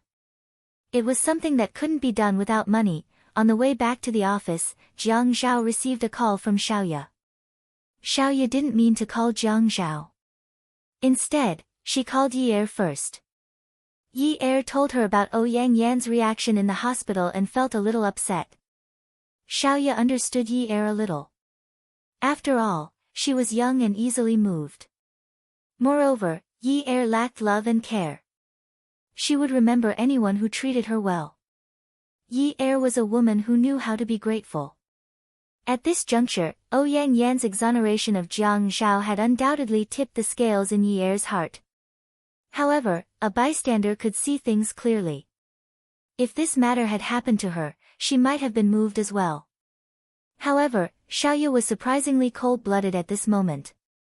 Especially when she thought of Ouyang Xing's face, she got angry. She felt that there wasn't a single good person in that nest. Yi Er couldn't make sense of it. She felt that she should give Jiang Zhao a heads up. She told him about what had happened in the hospital just now. The embryo and other things had been arranged, but she was worried that there might be a change in the situation. It was best to keep an eye on it. Jiang Zhao was slightly doubtful. Jiang Zhao, don't be silly. You and Yi are the ones involved, anyone would feel guilty. After all, you were the one who lost the child. No matter if it's you or Yi, you'll definitely feel even more guilty if Ouyang Yan doesn't pursue the matter. Even if you didn't feel guilty at the start, I'm afraid you'll feel that you've let her down. But let me tell you, the child isn't yours, which is why she's so soft. When the time comes, there won't be any evidence left. Xiaoya felt that other than making a lot of money, she had also heard a lot of gossip. The secrets of those rich and powerful families were especially pleasant to hear. What kind of methods, what kind of opportunities, what kind of thoughts, what kind of strategies, it was as if she was watching a melodramatic 8 o'clock TV drama every day. It was as if she had done something bad and suddenly changed for the better. It might not necessarily be because she had discovered her conscience, but it might become worse. She had to remind the young couple of this problem. Therefore, she had to remind this couple that it was very necessary to sound the alarm. After all, Jiang Zhao was a man. He hardened his heart faster than a woman. Just now, he had let his emotions get the better of him. Intuitively, he felt that Ouyang Yan wouldn't pursue the matter anymore. Now that he thought about it carefully, he felt a little uneasy. Actually, regardless of whether they pursued the matter or not, this matter would be troublesome in the future. If they pursued the matter, it would be fine if it wasn't his child, but what if it was? If they didn't pursue the matter, then it could be said that it was 100% his child. Both choices had risks, but after all, he trusted his own judgment more. The DNA test had to be done. This concerned his future life, and he didn't want Yi Er to have a knot in her heart. Okay, I will keep an eye on this matter. After Jiang Zhao agreed, he sighed and said, Xiaoya, I'll have to trouble you. It's no trouble at all. I'm just free. Just take good care of Yi Er. Night came early in February in Haicheng. After dinner, the Qin family called and requested that Jiang Zhao and Yi Er return to the mansion. Yi Er felt uneasy. After that, the two of them pretended to be relaxed as they entered the mansion. Both of them knew that nothing good would happen if they were asked to return to the mansion after dinner. They entered the main hall of the proper Chinese-style central room. Qin Rongfang was sitting at the head of the main hall with a blank expression. And when Ouyang Xing sat at the head of the first guest seat, Yi Er thought to himself, so this matter still came knocking on our door. Yi Er held on to Jiang Zhao's hand and refused to let go. It was rare for Qin Zhen to attend such a debating event. Last time, she knew that Jiang Liqing was going to blow up, so she didn't come to watch. It was useless even if she did, and she couldn't stop him. Today, she didn't ask Jiang Liqing to come and went herself. Actually, Jiang Liqing didn't want to come either. After the previous beating, just thinking about it in the middle of the night made his heart ache. His son was almost 30 years old, but he still whipped him in the saddle in front of so many people. When he saw his daughter-in-law crying like that, he also felt heartache. He regretted it so much that his intestines were twisted together. Ouyang went straight to the point and said seriously, "Jiang Zhao, Yun said that the child is yours." Yi Er suddenly hugged Jiang Zhao's arm with a frightened expression. Qin Zhen saw all of this. She knew that this girl was usually proper, but one look at her eyes and she could tell that she was very cunning and strange. At this moment, she was afraid. She was just afraid. There was no other impurity in her eyes. On the other hand, her son didn't seem to be flustered. Qin Zhen sat on the first seat opposite Ouyang. The two of them faced each other. Logically speaking, Qin Zhen was a junior. She shouldn't be sitting on the same seat as Ouyang, but she also felt a weight in her heart. To be honest, no one had dared to bully her son like this in her life. Jiang Zhao was brought to Haicheng by her when he was 14 years old. Who had schemed against him like this? If she really indulged her son like the wives of other wealthy families, Jiang Zhao would have slept with more than 100 women by now. It wouldn't be the family Ouyang's turn to make irresponsible remarks. Not to mention that everyone knew that they had been set up, even if they really slept with him, so what? Marry? It also depended on whether she, as his mother, was willing or not. When Ouyang stood in front of her and objected to Yi Er marrying into the family, she felt that even if Yi Er's family background wasn't compatible, she still couldn't accept Ouyang. A good horse wouldn't turn back to graze on old grass, not to mention that this grass had legs and ran on its own. Child? What child? She didn't understand. Qin Zhen glared at Jiang Zhao and Yi Er, not allowing them to speak. At this moment, she looked at Ouyang and beamed with joy. She was clearly a social expert. Her voice sounded respectful and a little teasing. "Fourth master, you have to be gentler when you speak. My daughter-in-law is pregnant. No matter what, the child in her stomach is the Jiang family's legitimate young master or Little Mississippi. If she's scared to death, that would be a big deal. Come and see." Xinwu 799. Chapter 655. Qin Zhen was a strong woman who had been through hundreds of battles. Although her marriage was not a happy one, her ex-husband did not remarry all these years and had been staying in High City. It was said that he had feelings for the army and liked this military region because he had many comrades. However, in the past 10 years, the Qin family knew that Jiang Liqing had many opportunities to be transferred to a bigger military region. Some things did not need to be said out loud. Everyone knew. Therefore, Qin Zhen was not only proud of her successful career, but also of two other things. There was a man waiting for her. She could be proud. She was very satisfied with her son. He was the second son of the Jiang family in Jiang district, the grandson of Old Master Qin in High City, the son of Commander Jiang in the military region, and the son of the chairman of Golden Investment. These were the titles that Jiang Zhao had before he was born into society. Later, more and more people would introduce Qin Zhen to others. This was Jiang Zhao's mother, Qin Zhen. When she first heard others introduce her like this, she felt that her eyes were sore. She felt that she had not lived her life in vain. Her son had become successful. She had always been proud, including when she divorced Jiang Liqing and now when Ouyang came to her door to ask her son to take responsibility. As a businessman, face was just a decoration. Qin Zhen sat opposite Ouyang. After saying this, she felt happy. Ouyang snorted and turned to Qin Rongfang, who was sitting in the main seat. "Old Qin, I'm afraid this matter can't be delayed any longer." Qin Rongfang and Ouyang had been friends for decades. It could not be compared to the life-and-death friendship with Shi Jintian and Old Master Jiang, but they had done many mutually beneficial business deals. He knew that it was not appropriate for him to say what Qin Jin could say. Even if Old Master Jiang was sitting here, he would be the same as him. Sometimes, when a woman stepped forward, things were always easier to solve than a man. Qin Rongfang turned his head and handed the teacup in his hand to Uncle Wu as if he did not hear him. He said unhappily, "Old Wu, what kind of weather is this? How can I drink the tea when it's cold? Go and change it to a hot one." Ouyang Xing felt that he had been defeated. Qin Jin reached out to Yi Er and waved. She smiled and said, "Daughter-in-law, come to Mom." Yi Er was dazed for a moment. "Mom?"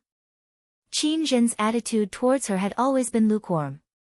Yi Er knew the reason behind this. It was impossible for such an aristocratic family to not mind one's birth. Although she was lukewarm, she had never deliberately made things difficult for her. When she was being attacked from both sides, her mother-in-law warmly called herself Mother.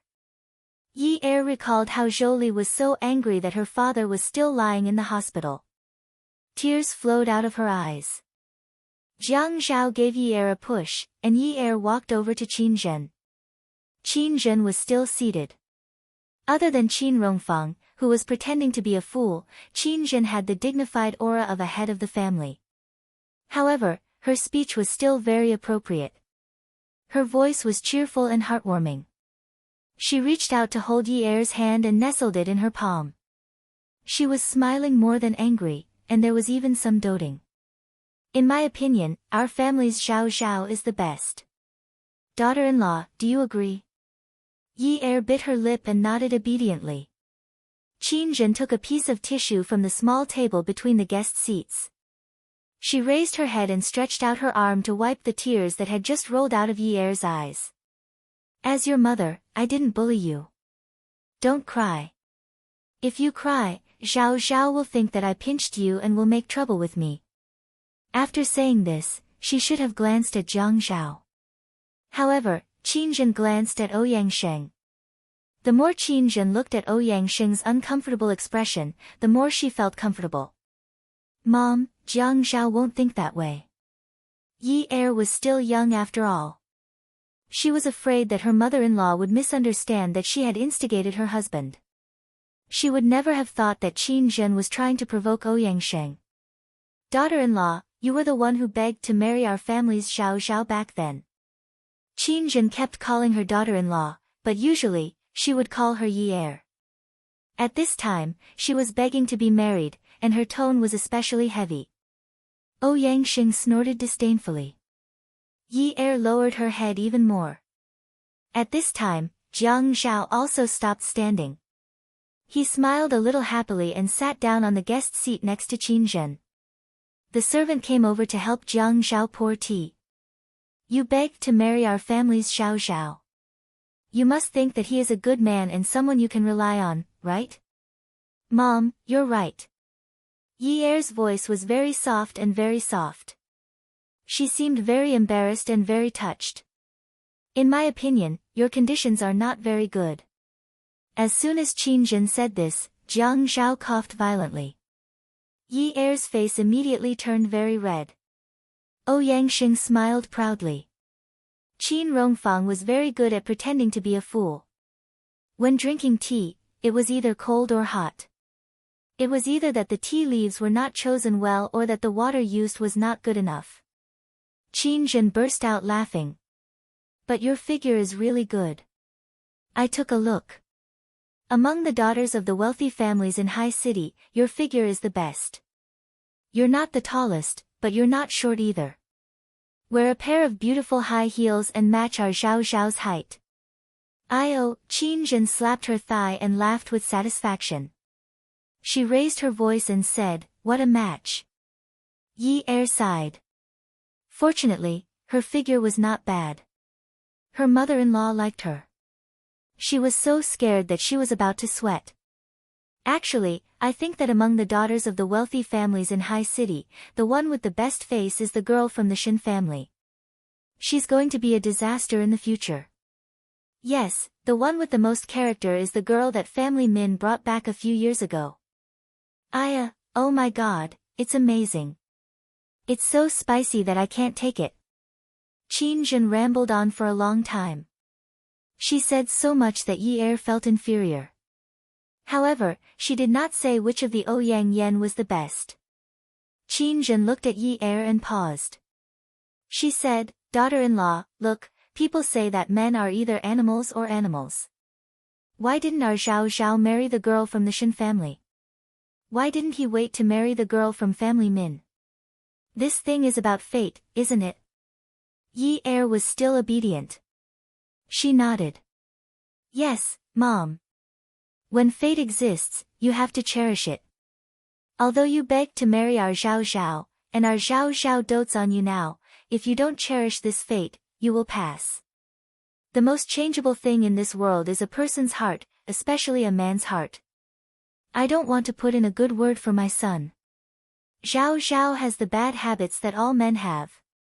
He's not special, nor is he an exception. There's no man who doesn't like beautiful women. There's always something about you that attracts him visually. I don't believe that he saw the kindness in you first, but whether he will open his heart to you in the future depends on whether you work hard. If you don't cherish him, with his qualities, there will be other women who can attract him more than you to enter his life and beg to marry him. If you let go and miss this opportunity, he will live with another woman in the future.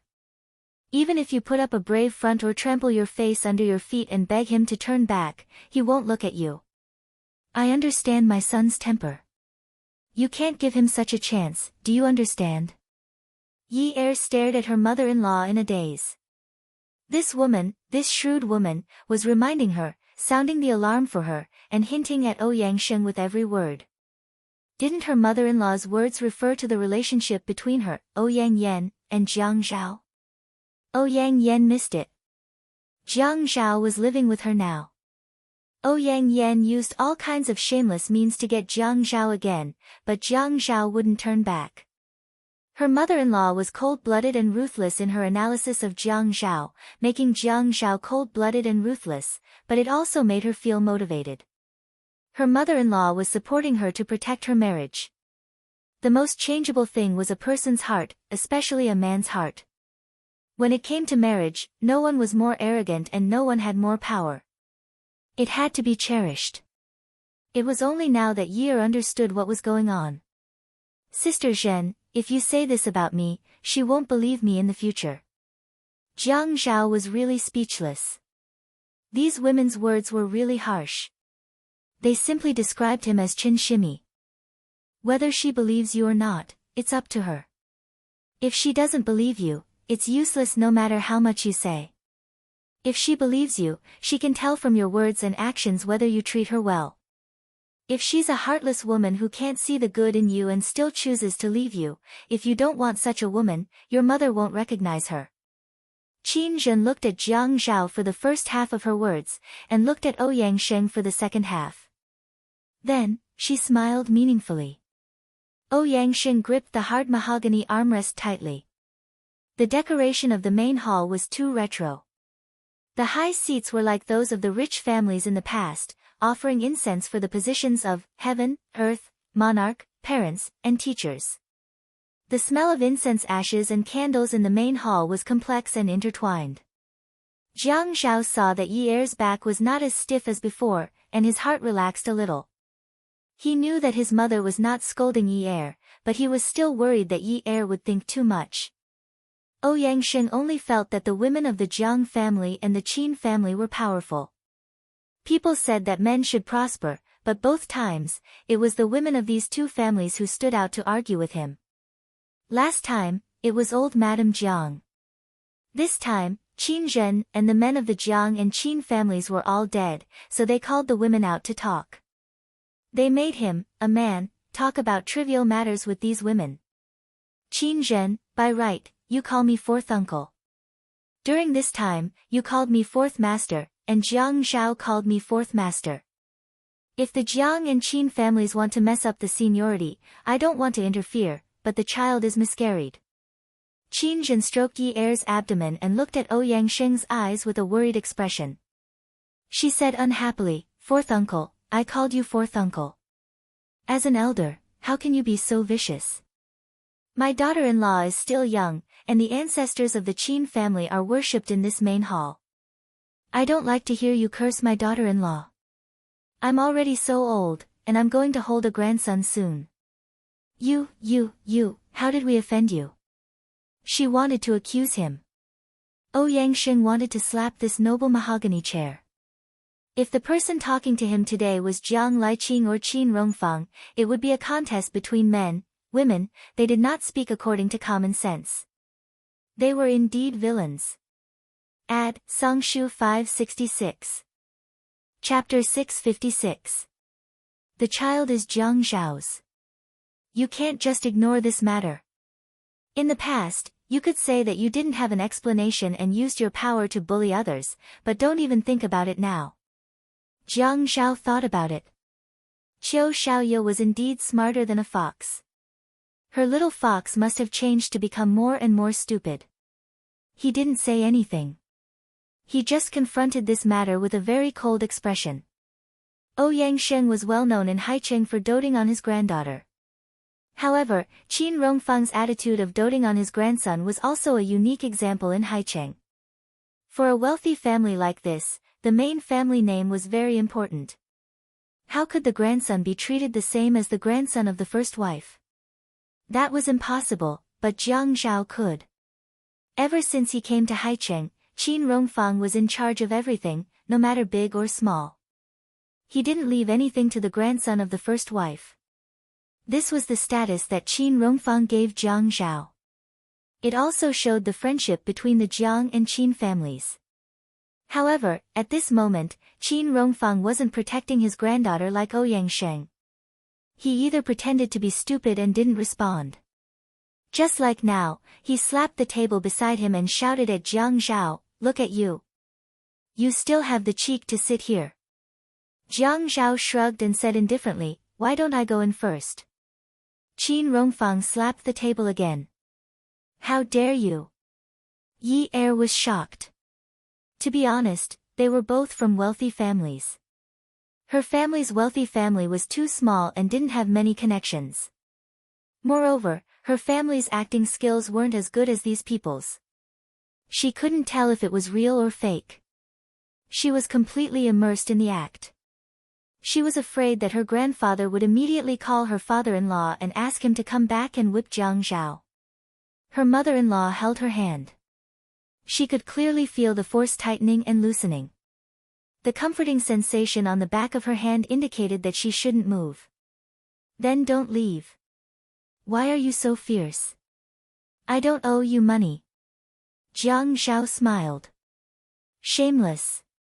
Qin Rongfang shouted. It was rare for Yangsheng to see Qin Rongfang angry. This person was famous for being kind and courteous, and he was good at handling interpersonal relationships. Otherwise, he wouldn't have been able to hold the position of chairman of the Chamber of Commerce for so many years. There were some matters in Sea City that could only be solved by Qin Rongfang. He wasn't as hot-tempered as most people, and he left some leeway when doing things. When he treated people reasonably, others wouldn't dare to be rude to him. Now that he looked like he wanted to eat someone, he looked very serious. Yangsheng breathed a sigh of relief. "Shame on you. Now that they're here to ask you for compensation, you're trying to hide." Yangsheng felt that something was amiss. "Compensation? What compensation?" "Let me tell you, Jiang Zhao, don't think that just because I dote on you, don't think that you can ignore the family rules and ancestral teachings just because your surname is Jiang and not Qin. Let me tell you, half of the blood in your body is your mother's. You are also a member of the Qin family. Even if you don't want to acknowledge it, the Jiang family will never acknowledge a grandson like you. If you do something wrong, you have to admit it. If you have to pay for it, you have to pay for it. Hide. Where do you want to hide? A real man isn't afraid of doing something wrong, but you have to correct your mistakes. You can't keep making mistakes." Yangsheng was finally enraged. Was this whole family trying to make him look bad? "Qin Rongfang. You old man. Ouyang Sheng slammed the table and stood up. He was burning with anger.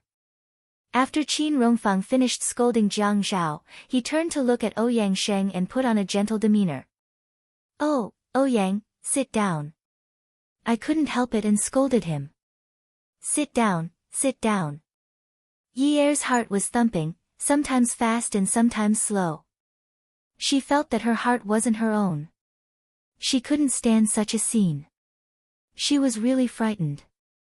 She was afraid of any elder's words. She kept shouting in her heart, "Dad, don't come over, don't come over." In Yi Er's heart, as long as Jiang Liqing didn't appear today, he could scold and kneel however he wanted. Ouyang Sheng saw the change in Qin Rongfang's expression and sat down. "Fourth brother, actually this matter, sigh."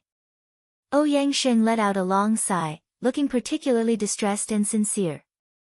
"Fourth brother, I've lived to this age and I feel that it's been too long. I can't say that I haven't made any progress. Those news a few years ago worried me so much. Look at all the big families in Haicheng. Which one of them is like me? My grandson is a homosexual. You don't even know how I survived the past few years. You've also seen Fei Yan's looks. I'm afraid that those girls in Haicheng aren't as good as him. He's so tall and he's standing there, how can he be a homosexual? If it were the other big families in Haicheng, who would be able to stand this? Forget it. If I say this, others will think that I'm cursing their grandson to be gay." Qin Rongfang let out another long sigh. Ouyang Sheng was a little moved. "Old Qin, haven't you gotten through all these things? Don't think about it anymore. There's no use thinking about it. Those years when the news first came out, I didn't even dare to step out of the house. Fourth brother." Qin Rongfang held his forehead and sighed again and again. He sighed sincerely. "Those years when you guys asked me to eat together and gather together, I felt ashamed. Really, when I met an acquaintance, the kind-hearted ones would know to be considerate. But some people couldn't. They purposely asked me and I didn't even know how to answer. Those days, I couldn't sleep well day and night. If it were other big families, who would be able to stand it? They would have been angered to death. Sigh, let's not talk about it anymore." Although Qin Rongfang kept saying, "Sigh, let's not talk about it anymore. Sigh, forget it." But he kept repeating it. If it were other big families, who would be able to stand it? My life is cheap, but I really got through it. Qin Rongfang looked at Ouyang Sheng. Ouyang Sheng hurriedly advised, "Old Qin, why do you have to say that about yourself? Sigh, you said that my Qin family only has this one seedling. How did I get through all this? In the past, when I went out, I was afraid that people would ask me. I was afraid that people would say that Qin Rongfang's eldest grandson was gay. But now, when a girl looks at my grandson a few more times, I have to kindly remind her, my grandson is gay. Girl, don't like him. If you like him, it'll be tough. Look at me as a grandfather. I've even become a manager. Now that people ask me about Fian, I don't feel uncomfortable at all. If he's gay, then he's gay. So what? When he's going to carry on the Qin family's bloodline, we'll just do artificial insemination or IVF. IVF is enough. Isn't everything else the same?" Ouyang Sheng said, "That's right. You're right to think like that. Don't always think of a dead end. That's right. People just can't stand it when they encounter unforeseen events. Just like after Jiang Zhao and your family's Yen girl had that thing. At first, I also felt that it would damage my prestige and image. I was afraid that if it spread out, what would I do? Now that I think about it, no matter how big this matter is, can it be bigger than Fian being gay? Don't you think so? Old Fourth?" Ouyang Sheng obviously didn't know that he had been played in such a roundabout way. This old man. "Qin Rongfang, you schemed against me." Qin Rongfang's expression was as indifferent as an immortal's, and his voice was modest and polite. "It's not a scheme. If you ask me, this matter is really not that big. Whether the child is Jiang Zhao's or not, I won't respond to this question. I don't know if they have intimate relations, and I don't know about Yen girl's pregnancy. But, no matter what the truth is, Yen girl had a miscarriage. Our Qin family and family Ouyang are family friends. Who wants you to visit? Qin Rongfang didn't care about Ouyang Sheng's bad temper. What do you think Xiao Zhao should do about this matter? The most important thing is that Zhao Zhao and Yi Yada have a good relationship now.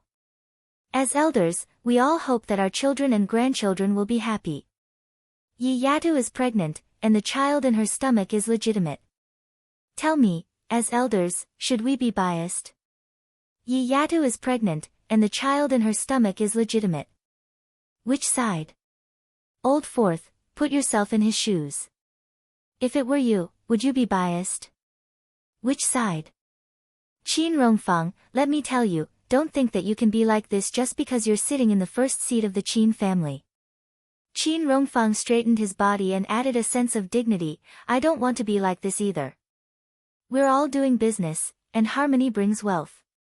I also hope that we can live in harmony with family Ouyang for the rest of our lives, but Old Fourth, harmony brings wealth is only one of them. There's also another thing called family harmony and prosperity. In this family, no matter if it's Jiang or Qin, no one is willing to break up. Lai Qing and Qin Zhen's example, whether it's the Jiang family or the Qin family, no one wants to see a second example. Therefore, we've been teaching every child that marriage is a big deal. Playing and marriage are two different things. Qin Rongfang, you're saying things like this now. If your family's Fei Yu ends up like my family's Yun Yun, how can you still say that? Jiang Zhao's and Qin Zhen's faces suddenly turned pale. Not good, this was clearly touching the old man's reverse scale. Qin Rongfang's face crumbled. Qin Rongfang's, granddaughter could not be discredited by others. That Fei Yan was willing to degrade himself and bring a bad reputation. On the other hand, Fei Yu was obedient and sensible. Even the least cultured servants in the family would never talk behind Fei Yu's back. How could his granddaughter be compared to Ouyang Yan? Besides, could a girl's reputation be compared to a man's reputation like Fei Yan's? Originally, he was thirsty and wanted to take a sip of tea to quench his thirst. But at this time, he was unable to calm his anger. He stood up abruptly, the veins on his forehead throbbing. He raised the teacup in his hand and smashed it on the ground. The porcelain shards flew everywhere and the tea frothed. Qin Rongfang had always treated people well and rarely spoke ill of a tiger. But at this time, he looked at Qin Rongfang with an ashen face and said angrily, "If my family's Fei Yu dares to do such a despicable and shameless thing, I'll go to the hospital myself. I'll personally take her to the hospital to get rid of her. She dares to destroy other people's families, I'll break her legs. She still has the face to come knocking and ask others to take responsibility. I, Qin Rongfang, can never afford to lose this face in this lifetime." Jiang Zhao hurriedly stood up and strode over to support Qin Rongfang, patting his back. Qin Rongfang took a deep breath and glared at Ouyang Sheng, whose expression had changed greatly. He continued to say angrily, "Lao Si, this is the only time. If you dare to discredit my Fei Yu in front of me again, don't blame me. No. Read. Old. Feelings. Attention, Hengcha 866. Chapter 657. It was rare for Qin Rongfang to be so ruthless.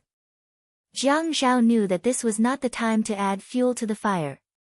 Although Qin Zhen was still sitting in her original position and did not nervously support Qin Rongfang like Jiang Zhao, the smug expression on her face had disappeared and was replaced by a gloomy expression. However, at this time, she could not move. She could not let Ouyang Sheng sense her family's nervousness. At this time, Ouyang Sheng was not only angry, but also felt that his self-esteem had been greatly impacted. Although the Qin family was the most powerful family in Haicheng, because of Qin Rongfang's gentle attitude, he had never shown any fear in front of him. His self-esteem had swelled and strengthened in the process. In addition, the family Ouyang's prestige was outside, so he had never had any intention of being afraid of Qin Rongfang. However, at this time, there were 6 people in this house, and one of them was a servant. Not only were the 4 of them working together to deal with him, but Qin Rongfang actually said that he did not care about old ties. This was a hurdle that Ouyang Shen could not cross. He suddenly felt that if he sat down now, he would never be able to raise his head in front of Qin Rongfang. However, if he continued to fight force with force, how could Qin Rongfang's methods be as gentle as they seemed on the surface? However, at this time, blood rushed to his brain rapidly. Qin Rongfang. You and I are irreconcilable. I'll keep you company. Qin Rongfang's answer was sonorous and forceful. He put his forearm on Jiang Zhao's raised arm and said to Uncle Wu, who had been standing at the side, "Old Wu, see the guest out." Ouyang Shen was stunned from this short change of events. It was as if he had been in the human world a second ago and had gone to hell the next second. Irreconcilable with Haiqing's Qin family? He had actually pushed him to such a position. However, his face was bigger than the sky. He raised his head arrogantly, snorted, and turned to leave. After watching Ouyang Shen leave, Qin Zhen let go of Yi Er's hand. The 2 of them went to support the old master, afraid that something bad would happen to him from anger. Dad, Qin Zhen brushed away Jiang Zhao's hand and helped Qin Rongfang back to the main seat. Are you better? Jiang Zhao and Yi Er stepped aside. Good. Qin Rongfang glared at Qin Zhen. I see that you're not angry at all. Dad, what are you talking about? Qin Zhen sighed. He was really an old child. He was throwing a tantrum now. Qin Rongfang snorted, am I wrong? You and Yu Jing are childhood friends, the 2 of you have been good sisters since young. Even when Fian and Fei Yu were born, she made the 2 children call you Big Aunt, they are not allowed to call you Aunt. You are her maternal family. Now that she and the child's father are abroad, she entrusted the child to you. How can you sit still when others talk about her daughter like that? Qin Zhen laughed when she saw Qin Rongfang's expression. Dad, what are you saying? Yu Jing likes to enjoy life, so she went abroad with her younger brother to spend some time alone. She left the children at home and asked me to take care of them. I should be grateful that the 2 children call me Aunt instead of Aunt. Is there a difference? Why not? Then if they call me Aunt, shouldn't I represent the Qin family to take good care of the 2 children? Qin Rongfang was stunned for a moment. There seemed to be no difference. So, have you taken good care of them? When that old thing was talking about Fei Yu like that, you just sat there without moving.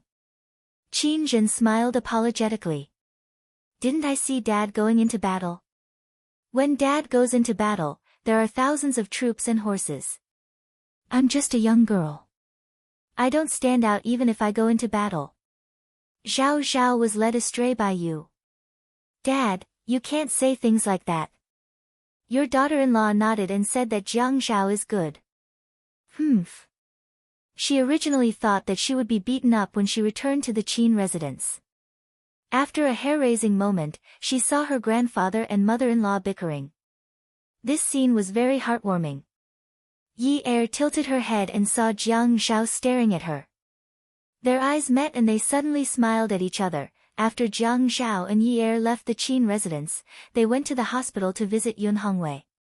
When they left the hospital, it was 11:30 p.m.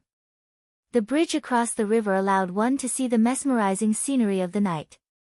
The river was full of pearls and jewels, and the riverbank was full of colorful lights. Jiang Zhao drove very slowly. Are you going to watch a movie? Are there any good movies? I don't know. I'll watch whatever there is. Jiang Zhao was in a good mood. From Yi Er's side, she could see the smile on his face. It was natural and gorgeous, revealing a relaxed and relieved look. Let's go home. I want to sleep early. The dance studio just opened not long ago and there are many things to do every day. I want to go early tomorrow. Okay. After saying that they were going home and saying their goal, Jiang Zhao still drove very slowly. It seemed that he was doing it on purpose. He wanted to say something, but it seemed that he couldn't open his mouth. Yi Er was a little impatient. Jiang Shao, you're driving so slowly. Don't you have to go to work tomorrow? Oh. From time to time, Jiang Shao would glance at Yi Er, who was sitting in the passenger's seat. Yi Er would always feel uncomfortable from the seemingly unintentional but hot gaze on her. Jiang Shao. Ah. Jiang Shao answered awkwardly. Do you have something to say? No, no. What could I possibly have to say? You clearly have something to say. Tell me, what is it? Her hands were on the steering wheel. At this moment, she raised her right hand and clenched it into a half-fist. She placed it on her lips and coughed. Yunyi, Mom wants us to lead a good life today. Do you understand? Lead a good life. As Jiang Shao thought about it, his emotions surged. Yes, I understand. Let's lead a good life. Let's forget about the Ouyang Yen matter. Yi Er nodded. She had heard her mother-in-law's words. Yunyi, what I mean is, lead a good life. I don't think we should sleep in separate rooms. Do you understand? Jiang Shao felt his face heat up. He suddenly realized that he had clearly said something extremely thick-skinned, but at this moment, his skin was surprisingly thin. He thought of an adjective. Could it be that he was as thin as a cicada's wings? Otherwise, why would it be so hot? It was so hot that his ears were burning. His neck felt like it had been burned by chili seeds. It was burning hot. He wished he could jump into the river right now. Ah! Yi Er was stunned for a moment. She swallowed her saliva and saw that Jiang Shao was only looking at the road ahead. His face was slightly red. Her own face also turned red. Oh no, oh no. When they were together, they had not even blushed from embarrassment. Now, the two of them had become so pure and innocent. Or could it be that they were not pure and innocent to begin with, so a simple sentence suddenly led to other meanings and caused the two of them to misunderstand in the end? They became embarrassed the moment they misunderstood. Then their faces turned red. Jiang Shao, isn't it good to sleep in separate rooms? Yi Er felt that if she said right now, okay, don't sleep in separate rooms. Let's sleep together. If she said that, she would definitely be teased. After all, she was a woman. When necessary, she should be more reserved. What's good about it? Jiang Shao was the first to lose his composure. He raised his voice unhappily. Oh. Yi Er waited for Jiang Shao to continue. Jiang Shao thought about it. He was a man. He just wanted to sleep with his wife. What was wrong with that? Why couldn't he say it out loud? Did he become stupid after these few months of abstinence? What do you mean by, oh? Jiang Shao was sulking in his heart, so he spoke harshly. Jiang Shao, how dare you yell at me? Humph. Jiang Shao stepped on the accelerator. With the help of the engine, the car quickly took off on the road. After Jiang Shao snorted, he didn't say another word to Yi Er. He kept a cold expression on his face. He didn't want to talk to her. What was the point of talking to her? Once he did, the two of them would pretend to be reserved and blush. After he got out of the car, he went to the front passenger seat to open the door.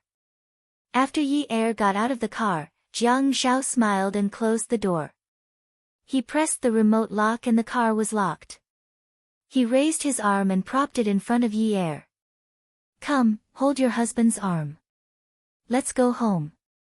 Yi Er looked at Jiang Shao's serious expression and burst into laughter.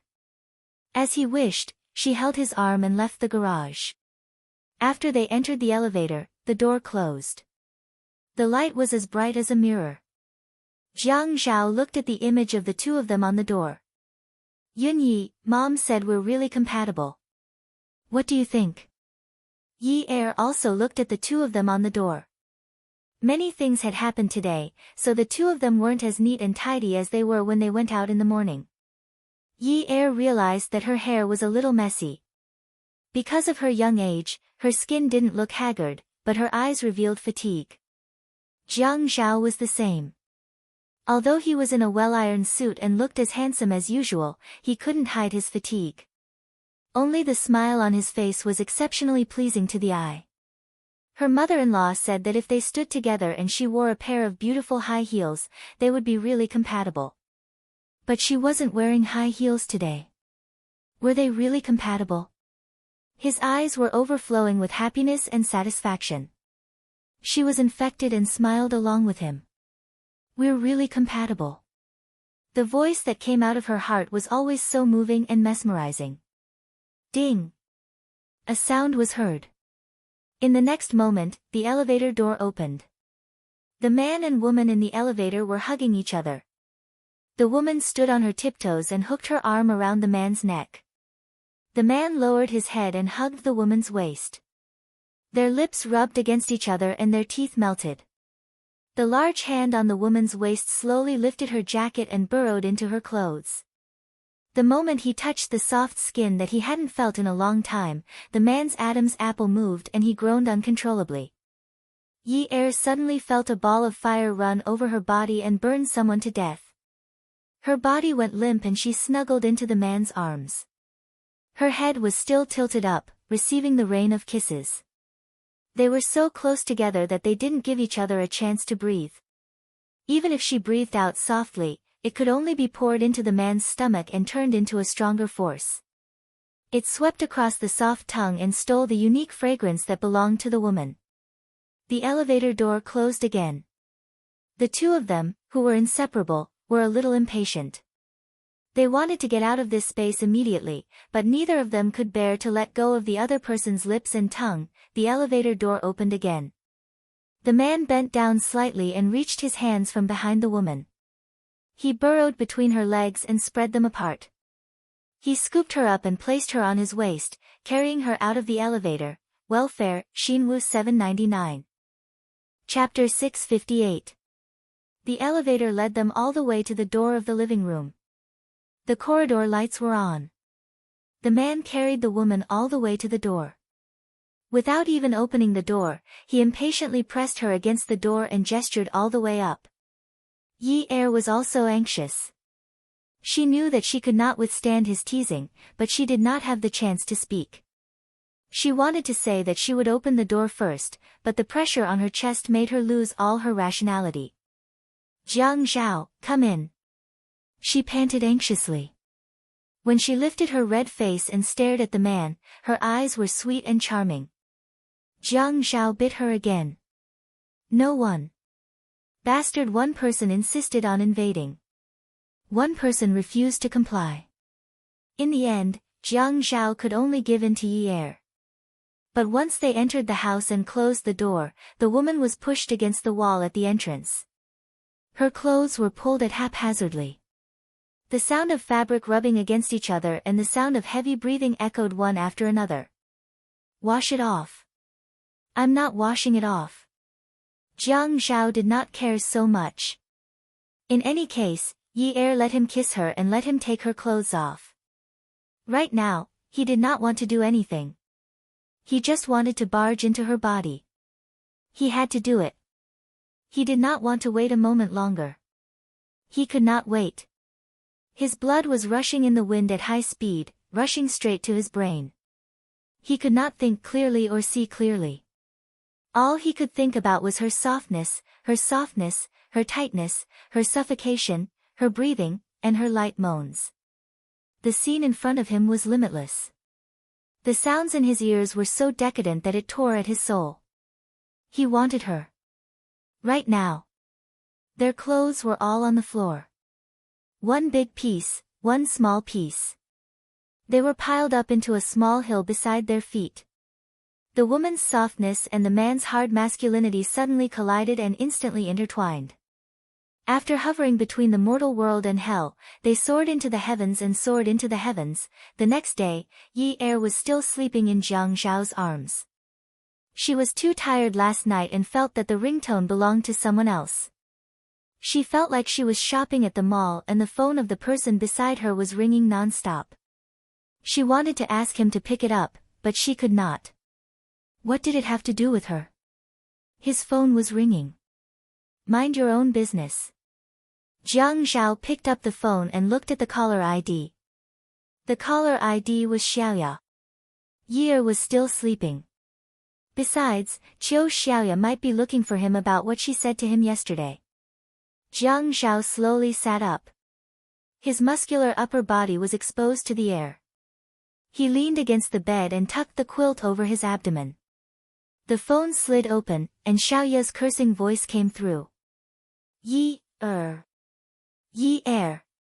You jerk, why didn't you pick up the phone until now? Jiang Zhao really could not stand this kind of relationship between women. They were shouting and shouting. Usually, they were not like this. When women were together, they were very noisy. However, he could not say anything directly.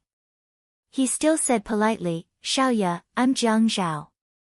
Yi is still sleeping. Ah. Jiang Zhao. Xiaoya realized that she had lost her composure. Her voice suddenly softened. When will Yi wake up? Is there something you need from her? Yes.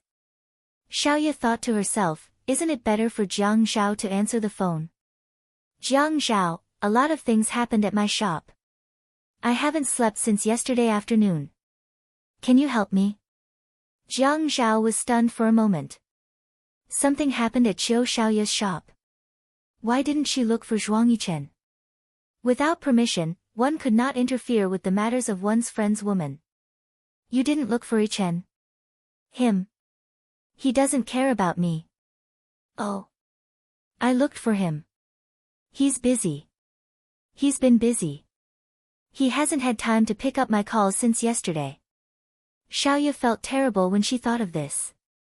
Although they were not lovers, they were still husband and wife, right? She had been with him for 4 years. Now that something had happened, he did not care. She had already looked for him to put in a good word for him, but he still said that he was busy. He was clearly disgusted with her. It was indeed sad to be a pure man. He despised her when he wanted to and abandoned her when he wanted to. When he doted on her, he would give her a few magazine pages a day and even make a special program to support her. She was just a designer in the past. Her company had started a private customization project, but he gave her a piece of land and let her be her own boss. He even bought a commercial building in a prime location for her. He did not even bat an eyelid when he squandered money like it was nothing. But since yesterday afternoon, he had refused to help her even if she asked him for a small favor. He even said not to look for him for the time being. He was really ruthless. He had lifted her up and watched her fall. Didn't he feel that it was a pity? Jiang Zhao placed his hand beside Yi's ear so as not to disturb her.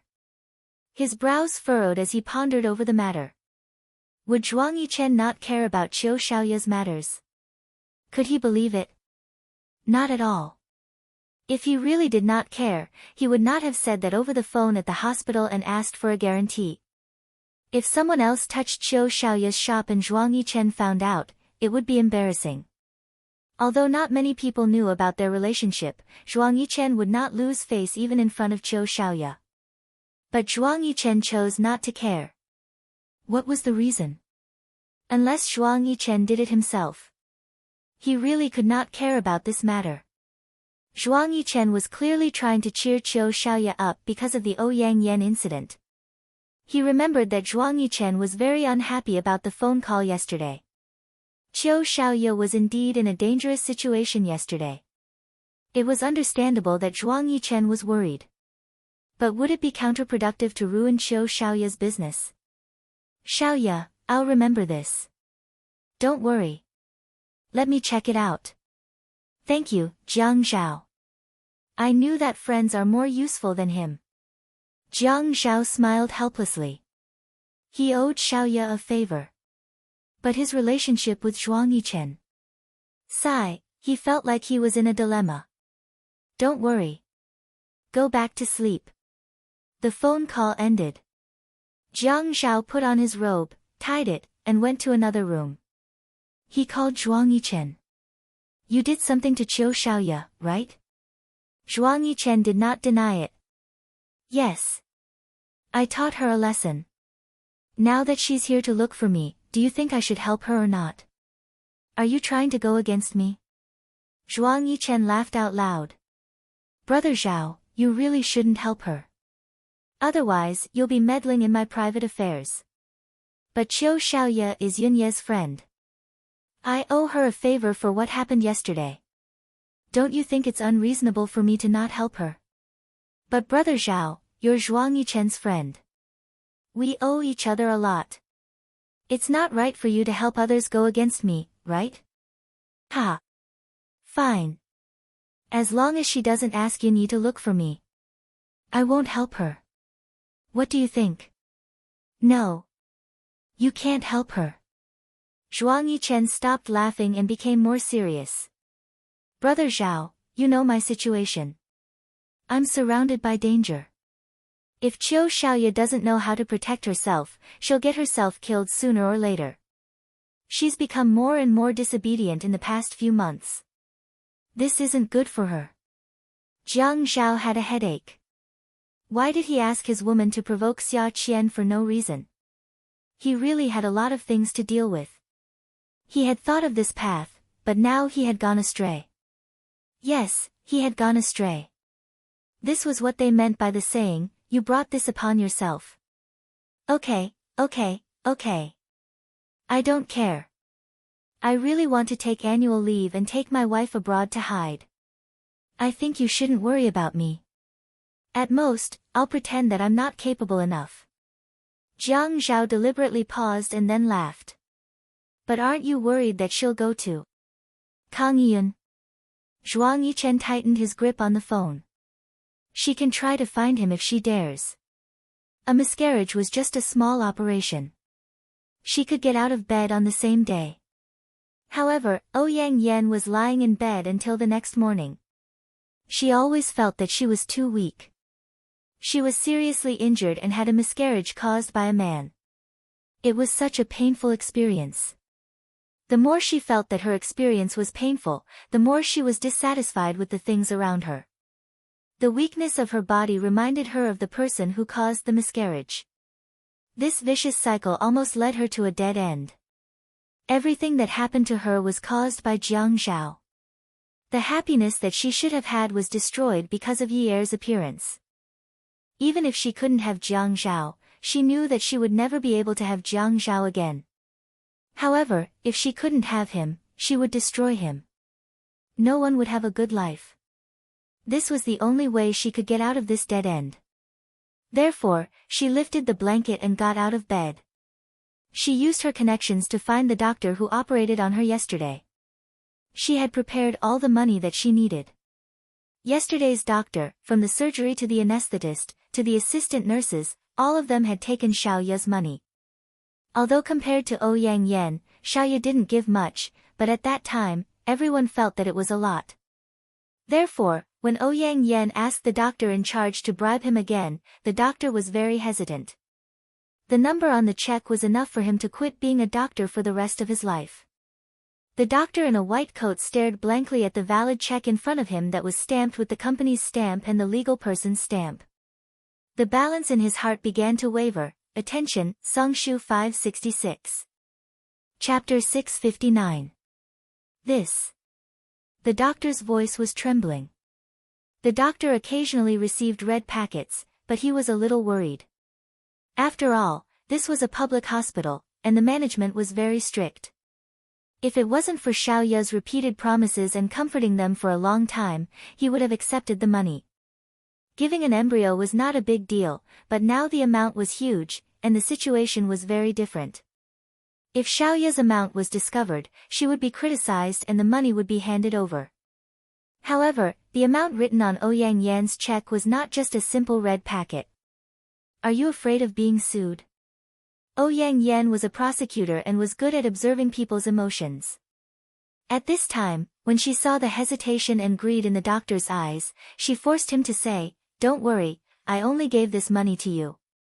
You also know that I'm a prosecutor, and I won't be stupid enough to sue you. You'll definitely be safe if you accept this money." The doctor felt relieved. What do you want to do? Ouyang Yan had always been dignified, but at this time, her behavior was a little frivolous. She used her orchid fingers to open the doctor's pocket, smiled and blew at the check in her hand, and then put the check in her pocket. She reached out and touched it, and the doctor's heart couldn't help but beat faster. Yang Yen looked at the doctor's nervous expression and laughed. It was a little charming. I don't know much about the departments in your hospital, but now I need you to help me find someone to do a fake DNA test. If you want money, you can pay from the check I gave you. Of course, if you don't want to share this money with others, I will give you the amount you need. Okay. After Yi Er woke up, she opened the window. Although there was cold air, it still made her feel like a blooming flower. The garden in the neighborhood was very rich. At this time, the plum blossoms were wilting and pear blossoms were blooming. It was really beautiful. Jiang Zhao didn't let her care about other things, only 3 things: the shop, her studies, and visiting her father in the evening.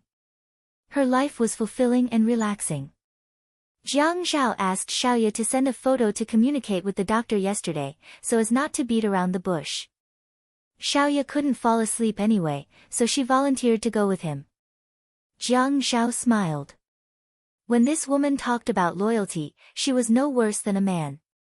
At this time, Qiu Xiaoya's eyebrows and hair must have been burned by her own affairs. How could she still have the mood to help him deal with his private affairs? Zhuang Yichen was too heartless. Xiaoya did not drive her own car. Instead, she asked Jiang Zhao to pick her up. After picking up Xiaoya, Jiang Zhao discovered a common problem of women, which was nagging.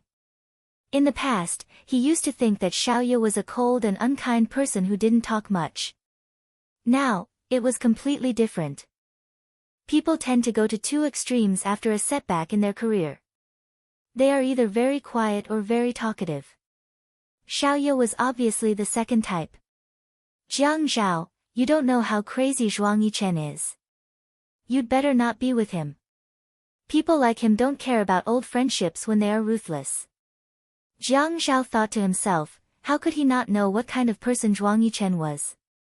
If you said that Zhuang Yichen was ruthless and heartless, that was a fact. But if you said that he didn't care about old friendships, it was a bit unreasonable. If he really had feelings, he was definitely not an ungrateful person.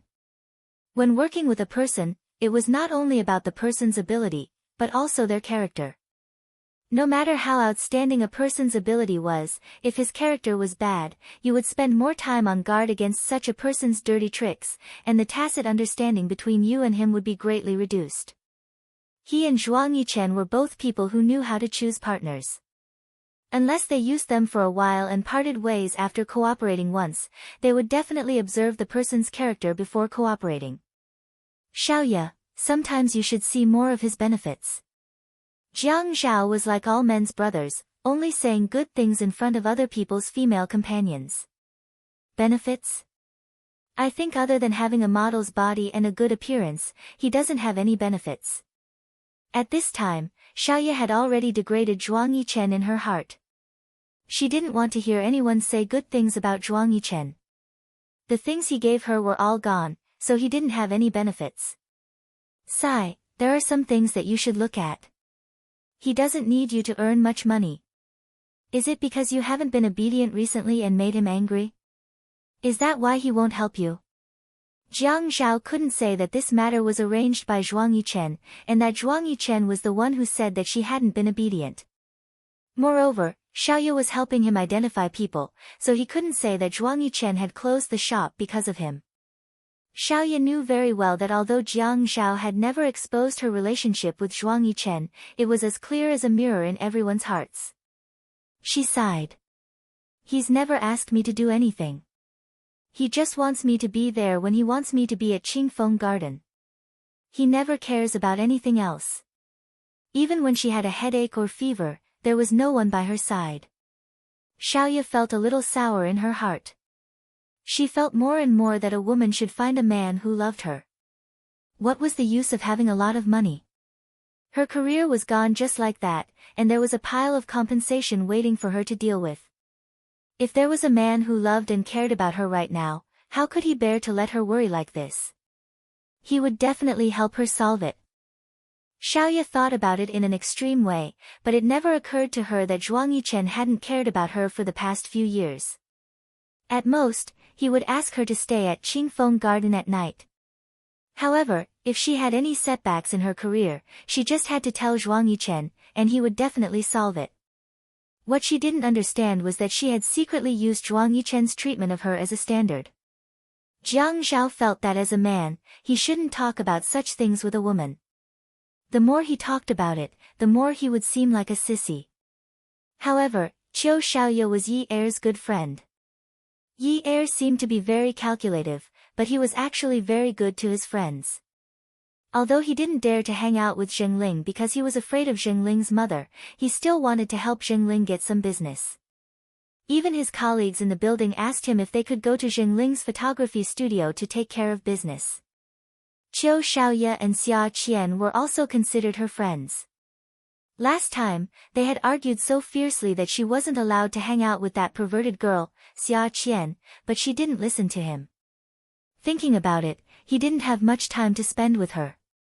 It was always good to have friends to prevent depression. She wasn't depressed anymore. He had to treat her friends well. There was nothing much to say. However, it was a little depressing to talk to a woman who wasn't his wife. He couldn't possibly talk bad about Zhuang Yichen together with Qiu Xiaoya, could he? Xiaoya, do you remember how many of those people from yesterday? Xiaoya saw that Jiang Zhao had changed the topic. She was suspicious for a moment, but when she remembered that this was the most important thing of the day, she got used to it. She no longer slumped in her seat like before. Instead, she sat up straight and looked at Jiang Zhao. I remember them. I also remember their faces. Actually, it's okay. I just need to find the doctor in charge and the one who did the DNA test for me. The DNA test results won't come out so quickly. It's always good to go and greet them. Okay. You can help me identify them later. Okay. There were many people in the public hospital, and if she wanted to find someone to give them a red packet, it would be a very troublesome matter. Even though Young Ye was a smart girl, and she had a lot of dealings with rich ladies and young masters, she was not a big problem in public relations. That was why she was able to successfully give them the red packet. A few doctors who managed to bribe them felt that Xiaoya was a good person. But when the doctors and nurses were called to the director's office and saw Xiaoya and Jiang Zhao together, their legs went soft. Jiang Zhao was the deputy mayor of High City. Everyone was talking about him. He was the best candidate for the next mayor, and no one could challenge him. In the director's office, the director and Jiang Zhao each sat on a sofa. Xiaoya dragged an office chair and sat behind Jiang Zhao's sofa. Originally, it was a big deal for the mayor to visit the hospital. But the director asked them to keep it a secret. Jiang Zhao was not stupid enough to say that he might be the father of the Ouyang Yan's fetus. Thank you for your hard work yesterday. Have a seat. Jiang Zhao had inherited the humility from the Qin and Jiang families. That's why people called him a sly fox behind his back. They also praised him for being a good person. A few doctors and nurses looked at Xiaoya, who was sitting calmly behind Jiang Zhao, and their hearts palpitated with fear. Did they not get any money this time? Instead, they were fished by others. The fish hook was probably going to be dragged out, right? It was a small matter if the hook was pulled out. But if the hook was pulled out, the hook would bleed, and the fish would die. The young nurse could not stand such an atmosphere. She felt that her brain was short of oxygen. She needed to be put on an oxygen mask. When she was about to fall, her colleagues quickly supported her. The director saw that no one dared to sit down and added, "Pull a chair and sit down. Don't just stand there." The few of them quickly pulled a chair and sat down. Mayor Jiang, what are you talking about? The hospital is here to save lives. A few doctors and nurses were too scared to say anything. The director could only reply to Jiang Zhao with a smile. Miss Qiu brought her friend over for the operation yesterday. Jiang Zhao's gaze calmly swept over the few people who were already sitting in a mess. However, he stopped halfway through his words. Someone took a deep breath. Mayor. Mayor Jiang. He stuttered and did not dare to continue. I am here today for no other reason. Miss Chiu said that she wants to visit the hospital. So, I dropped by to visit the old director. The topic changed too quickly, from the equator where fireballs were everywhere, to the North Pole where ice and snow were everywhere. This was too much. Was Miss Chiu the main point or the old director the main point? Do you want me to live? But since the other party did not ask, he could not just confess. He had just received the Ouyang Yan's check this morning.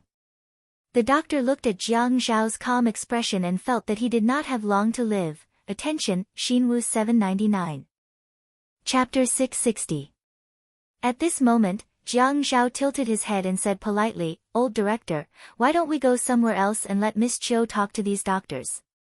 How could the old dean be someone who didn't know how to see things clearly? He knew this matter was not simple, but it was not convenient for him to ask. Even the mayor was beating around the bush, what else could he say? Okay.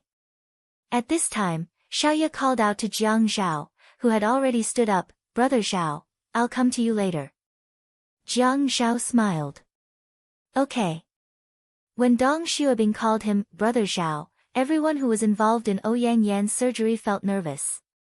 When only Little Ye and the doctor from yesterday were left in the office, Little Ye stood up. She thought to herself, it's really different to have power and influence. How much effort did I put in to give the red packet yesterday? Once Jiang Zhaokai came out, it was immediately settled. I am here to thank all of you for what you did yesterday. When Xiaoye said this, the nurse rubbed her leg. Sister, don't thank us like this. She sounded like she was about to cry. How can I do that? If I don't thank all of you, what if someone else thanked all of you before me? Xiaoye said as she looked at everyone. The doctor who received Ouyang Yan's check wiped the sweat off his forehead. He knew Ouyang Yan was a public prosecutor, but he also knew that Jiang Zhao was the deputy mayor. Sometimes, you will only know what it means to be a wolf in the front and a tiger in the back. Xiaoye had been young and inexperienced when she first started her career. However, after she became a boss in recent years, she was used to seeing people's expressions. Now, she was able to quickly find the difference in people's expressions. An attending physician's uneasiness and lack of composure should not be the professional ethics that a doctor should have. Especially now, his reaction was clearly different from others. When he lowered his eyes, he was silent and focused. When he clenched his fists tightly, he was frowning tightly. All of these indicated that he was deeply tormenting something. He was weighing the pros and cons. Actually, I am not here to say anything. I just want to remind everyone that there should not be any changes in this case. If not, it will not be good for everyone. Xiaoye said and purposely looked at Jiang Zhao's seat. Dong Xuebing was threatening Dong Xuebing. Absolutely not. Don't worry, Miss Chiu. Absolutely not. We promise not to tell anyone about this. Xiaoye said after a while. Sorry for wasting everyone's time. Let's get back to work. In the end, she asked the doctor in charge of the DNA to stay. The doctor, who had received Ouyang Yan's money, suddenly trembled. Did he really eat hot charcoal this time? Xiaoye asked the doctor in charge of the DNA to stay. He did not say much. He only said, I want first-hand information.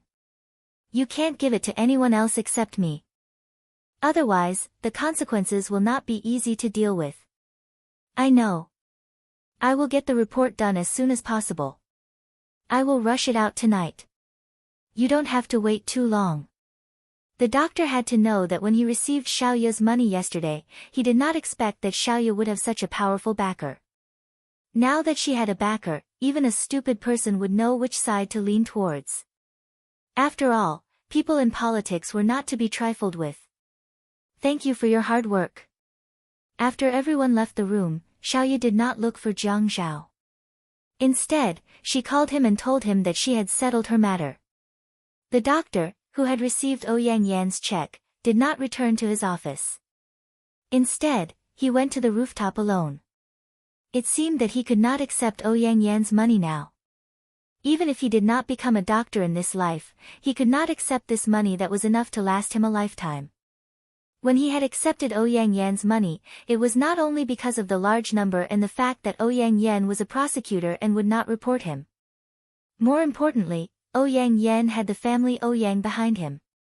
If something really happened, the family Ouyang would not let anyone expose Ouyang Yan. Then, he would be safe. But now, it was not so simple. Behind Jiang Zhao were the Jiang family in the east and the Qin family in High City. He could not afford to offend them. He thought that the family Ouyang could not afford to offend them either. But how could he open his mouth? Xiaoya was smart not only because she knew how to deal with people. For example, after Jiang Zhao returned to the hospital director's office, she smiled at Jiang Zhao. "Brother Zhao, how was my performance today?" Jiang Zhao had goosebumps when he heard Xiaoya call him Brother Zhao. This was because Xiaoya had always called Jiang Zhao directly, including Xia Qian. This was because in their eyes, Yi Er was the youngest. They were older than Yi Er, so he was their brother-in-law. They had always taken advantage of him. Fortunately, he never cared about these titles. He instinctively felt that Xiaoya calling him Brother Zhao was not a good thing, but he still sighed and said, "Thank you, Xiaoya." Xiaoya chuckled. "What are you thanking me for? We're all friends. It's only right that we take care of each other and help each other." When Jiang Zhao heard this and saw the smile on Xiaoya's face, he coughed. "You didn't rest well yesterday. I'll send you back first. I have to rush back to the building too. I'll treat you to dinner tonight. I'll bring Yunyi with me." Xiaoya could tell that Jiang Zhao was avoiding her. She stopped pretending. "Jiang Zhao, you don't want to help me, right?" Zhuang Yichen did not say that he would continue to make a fuss. As long as Xiaoya behaved herself, this matter would come to an end. Therefore, he could not help her now. If he helped her, it would be more of a hindrance. Perhaps the more he helped, the worse things would happen. When Zhuang Yichen got angry, there would be more serious things. He sighed. "Actually, you might as well not care about this matter. Stay at home for a while. You might just stay at home for a while." Xiaoya snorted and glared at Jiang Zhao. "You're all heartless." She grabbed her bag from the stool and turned to leave. Jiang Zhao hurriedly chased after her. Xiaoya ran out of the hospital and hailed a taxi. Jiang Zhao did not manage to catch up with her. He called Zhuang Yichen and said angrily, "Can you stop messing around with Qiu and Xiaoya? You're putting me in a difficult position now." "It's okay. Just don't pick up her calls in the future." You really?" Jiang Zhao hung up the phone. It was the hardest thing to interfere in a couple's affairs. However, it happened because of him. Who did he offend? Shi Empire Yunwu walked out of the conference room and into his office. Shi Jintian sat on the sofa in the living room, sipping his tea leisurely. Unwu sighed softly and tossed the papers on the table. He said grumpily, "Grandpa, how long are you going to follow me around? Aren't you tired?" "Not at all." Shi Jintian flipped through the newspaper. "I like to drink tea and read the newspaper at the same time. You don't have to worry about me." "Then why don't you go back to the house and drink your tea? Why are you following me around 24/7? "Nonsense. Did I follow you to the meeting just now?" Shi Jintian only cared about the questions and answers. He did not even raise his head as he flipped through the newspaper. It was as if he was looking for a piece of news that piqued his interest. Yunwu's face was as beautiful as jade. When he got angry, his clear eyes suddenly became angry and angry. "You're going to drive me crazy if you keep staring at me like this." "Humph." Shi Jintian tossed the newspaper on the sofa. "Drive you? You promised me before that you wouldn't look for Jiang Zhao's wife. Didn't you go after that?" "That's because something happened to her. I just went to take a look." "Don't talk nonsense with me. Let me tell you, I said that you're not allowed to go, so you can't go. If I hadn't been following you around all this time, would you have been so obedient? That's right, I'll remove all your spies. You, just endure for a while. I don't believe that you won't be able to live if you don't get any news about her. Unwoo knew very well that there must be something wrong with the spies if there had been no news for such a long time. He was not surprised that his grandfather had replaced them. However, he still felt very uncomfortable when his grandfather said this. Yes, yes, yes. Your brotherhood is the most important thing. Do you want me to write a written pledge for you? No. A written pledge will be gone once it's burned. You have to tell me with your own actions. When all the paintings in your studio are replaced with those of other women, I'll set you free. Grandpa. Unwoo stood up and stared at his grandfather, who was sitting on the sofa. He wanted to smash a hole in the table. Then you can continue to follow me around like this. Asking him to throw away those paintings, he might as well take his life. Yang Yen was sleeping on the bed when someone patted her shoulder. She opened her eyes and saw the doctor. The doctor had locked the door and was not worried. But when Yang Yen saw the doctor placing the check on her blanket, she sat up. What do you mean by this? Miss Yang, I cannot accept this money. You cannot accept it. Is it because the DNA test did not work? How much does he need? The doctor hesitated. He could not tell Feng Yu that it was because Mayor Jiang had asked him to accept the check. It's not about the money. No matter how much the check is, I cannot accept it. The hospital has regulations. We cannot accept red packets. Yang Yen suddenly laughed. Ha, are you trying to act all high and mighty in front of me? You had promised me this morning. Stopping there, Yang Yen smiled again. Her originally pure smile was overshadowed by a sinister look, and her words were filled with provocation. Do you think I didn't hold back? I had recorded our conversation this morning. Even if you refund me the money, you will still accept it. You can choose now. Welfare, Hungcha 866. Chapter 661. You. The attending doctor looked at the check on Yang Yan's blanket and lost his balance. He stumbled a few steps back and almost fell to the ground. Yang Yan lay down again as if there was no one around. You can go. Take the money that belongs to you. The attending doctor held onto the bed frame and closed his eyes. If he could spit out what he had done, he would have done it by now. He had made such a big mistake this time because he was too greedy. After Yi finished checking the accounts of the first day in the dance studio, she looked around and sometimes acted as a teacher.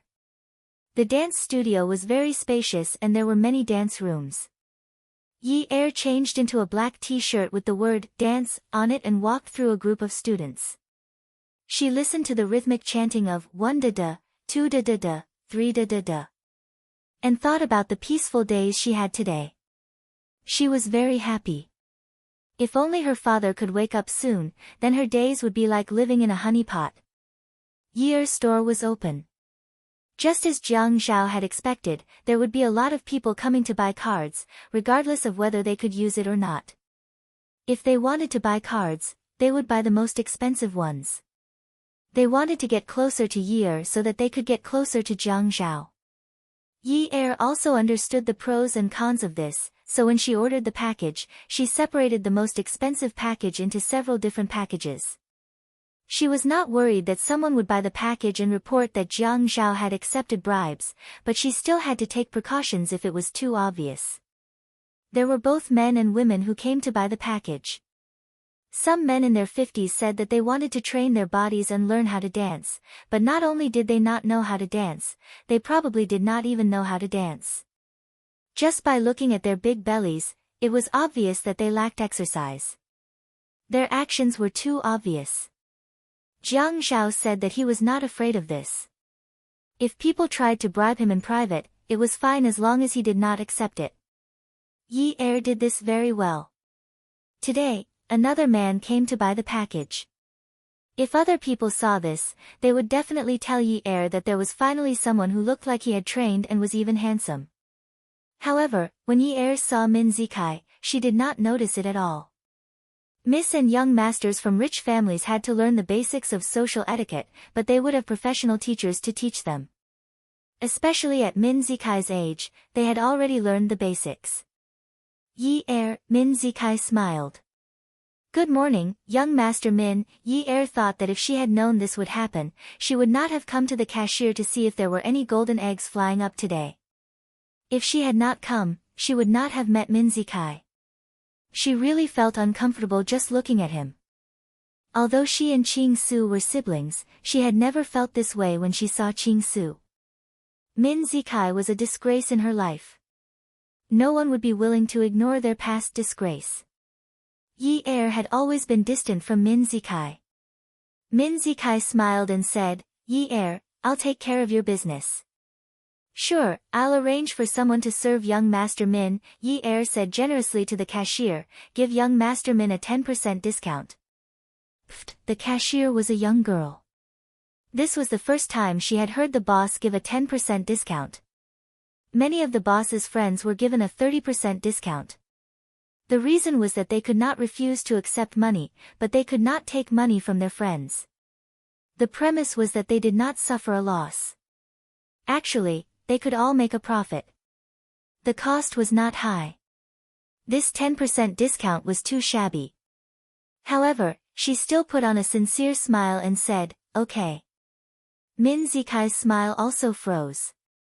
That girl, Ching Su, had said that she had applied for a card at Yi Er's place and had a 40% discount. What did 40% mean? But now, he was giving him a 10% discount. Did he hear wrongly? This was not a matter of money. This was a matter of status. What did it mean?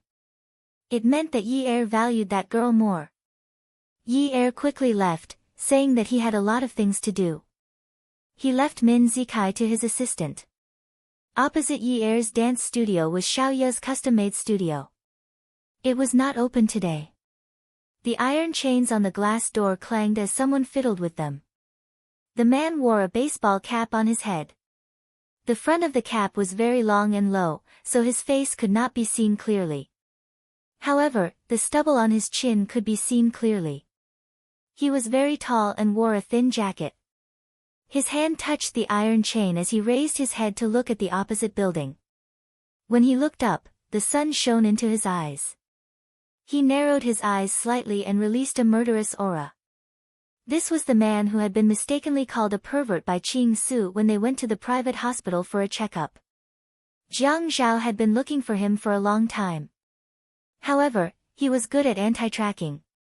How could he be tracked down so easily? He had been quiet for such a long time so that these people would let down their guard. He had basically figured out this woman's route. This was the person that the buyer wanted to kill. However, the person he wanted to kill the most now was that girl, Ching Su. If that girl had not hit that car, how could his brother have gotten into an accident? He could not rush them. Last time, it was because he was not stable enough that he encountered such an accident. The attending doctor asked the DNA appraiser, "What did Miss Chiu say to you just now?" The DNA appraiser said, "No, nothing. Don't try to avoid it. You also took her money, right?" What? The DNA appraiser was shocked. Although they were colleagues, he was not in the same department as the surgery team. There was always an inexplicable gap between them. What nonsense are you talking about? The people who were called to the director's office today were all paid. The attending doctor asked the DNA appraiser to the rooftop. The February wind was still a little cold, but it was refreshing. At this time, he was so annoyed that he lit a cigarette and took a puff. We all know that, right? The DNA appraiser did not dare to speak. Trouble came from the mouth. The hospital was a place of conflict. Not to mention the tense doctor-patient relationship, even the competition between doctors was a smoke-free battle. Although they were in different departments, they had to be careful. Sigh. The DNA appraiser only sighed. He did not admit or deny it. do you feel that we are in trouble this time?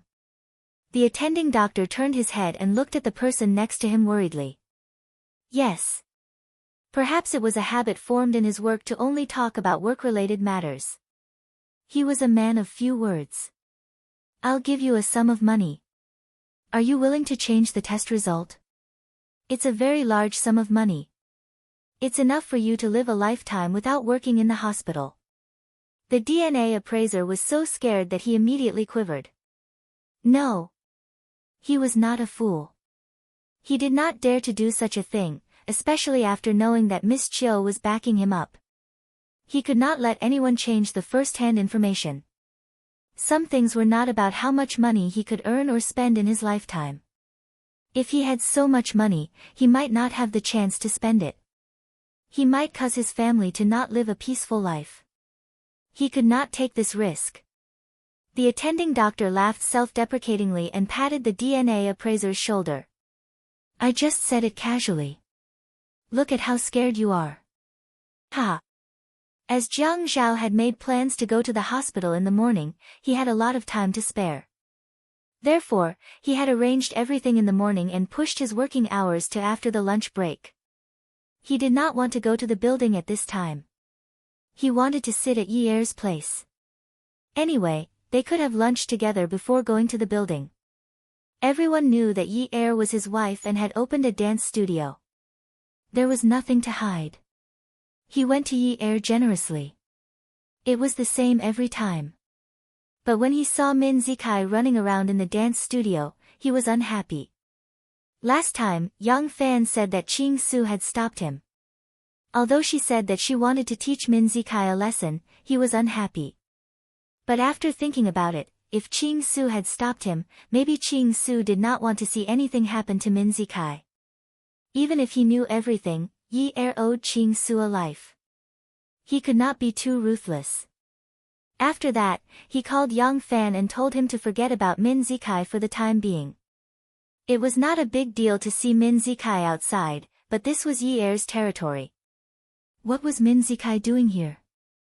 Your boss, Yun Yi, was here just now. Where did she go now? Where is her office?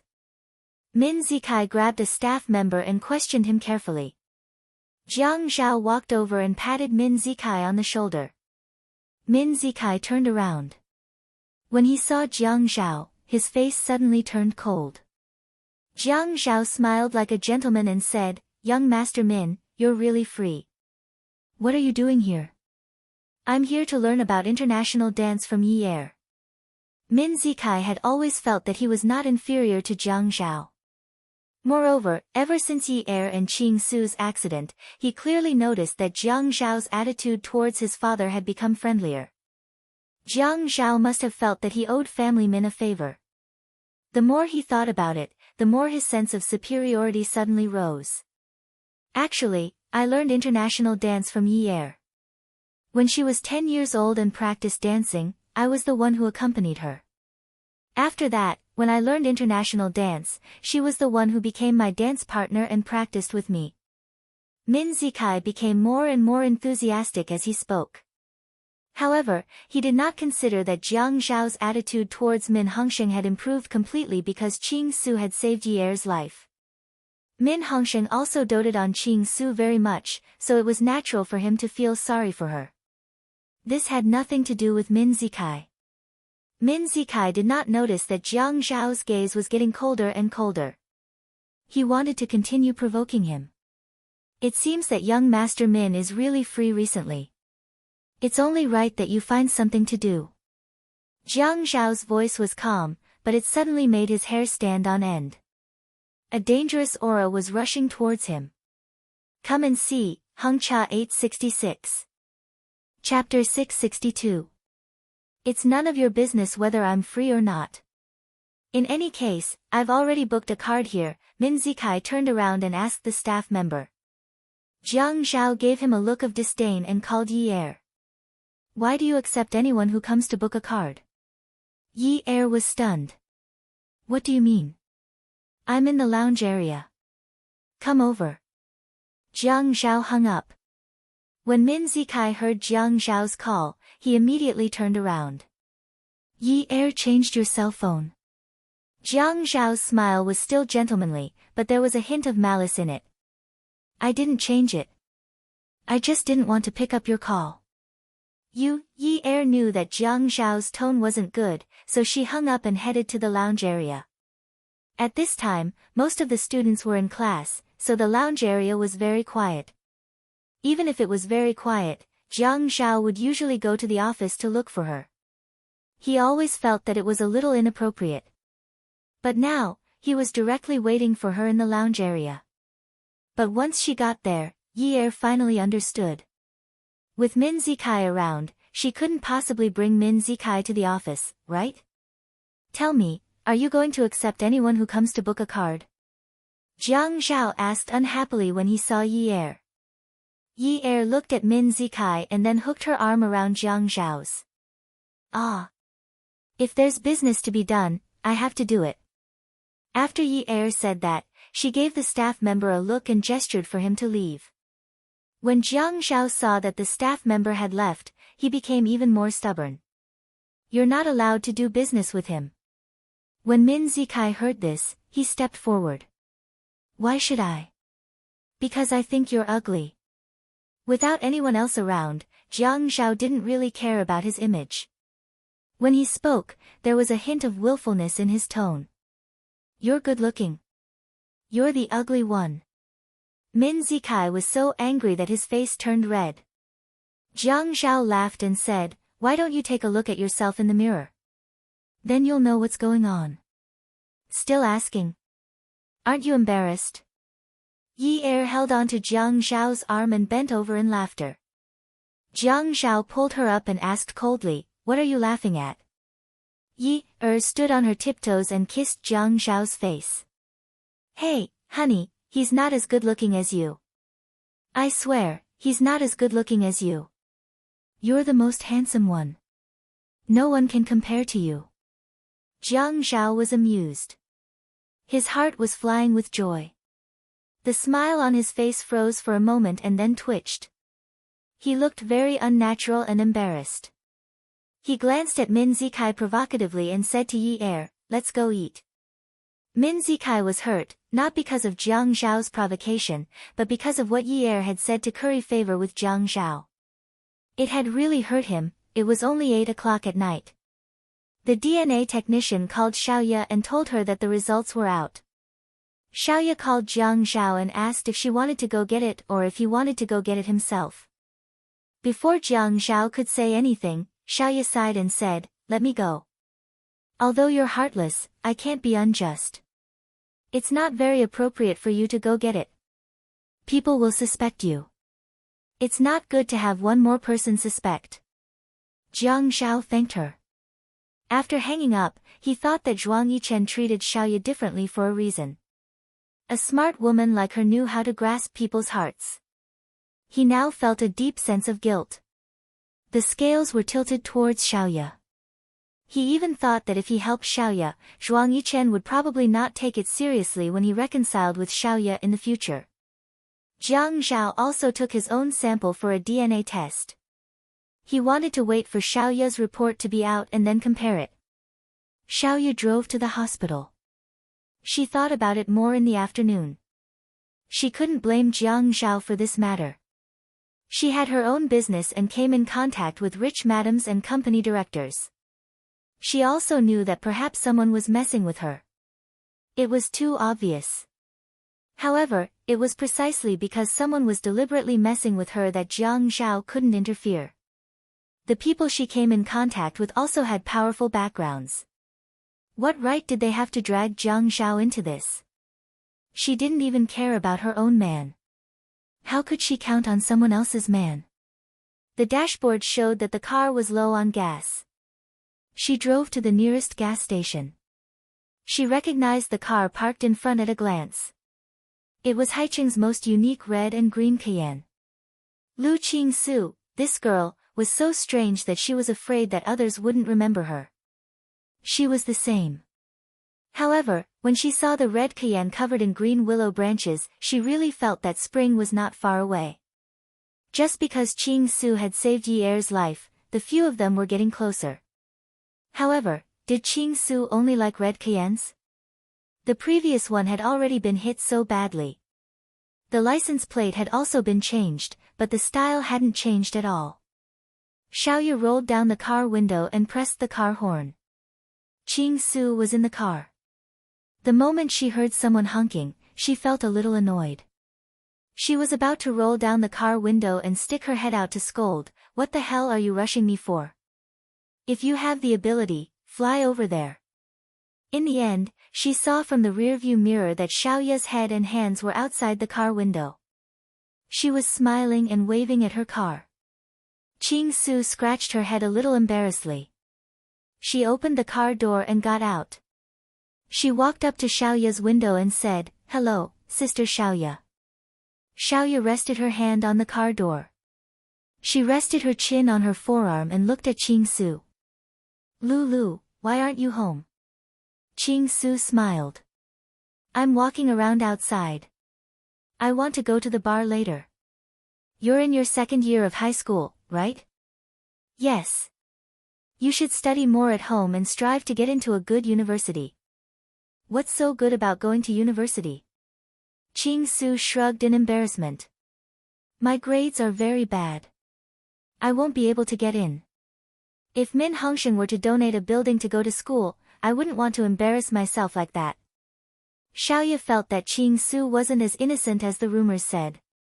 Sometimes, when she saw Ching Su, she would think of Xia Qian when she was young. When she thought of this, she felt a little sad. If you don't try hard, you won't know. You're only in your second year of high school. There will be plenty of opportunities.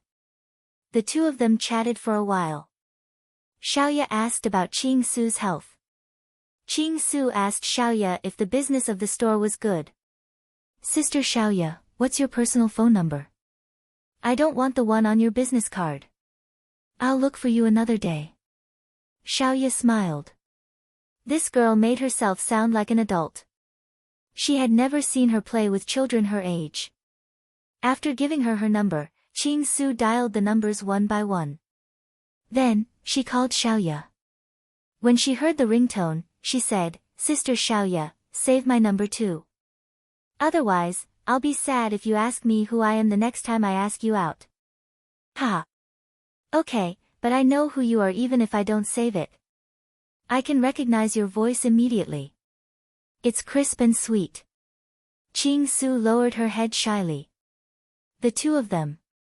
They chatted until a car behind them honked. Then, they said goodbye to each other and drove away. When Xiaoya arrived at the hospital, she went to the laboratory building behind the inpatient department. The DNA appraiser was anxiously looking left and right as he waited there. The car's headlights flashed at the doctor. The doctor raised his hand to cover his eyes and leaned back slightly. When he saw Xiaoya waving at him through the window, he quickly ran over. The doctor handed a coiled craft paper bag to little Ya.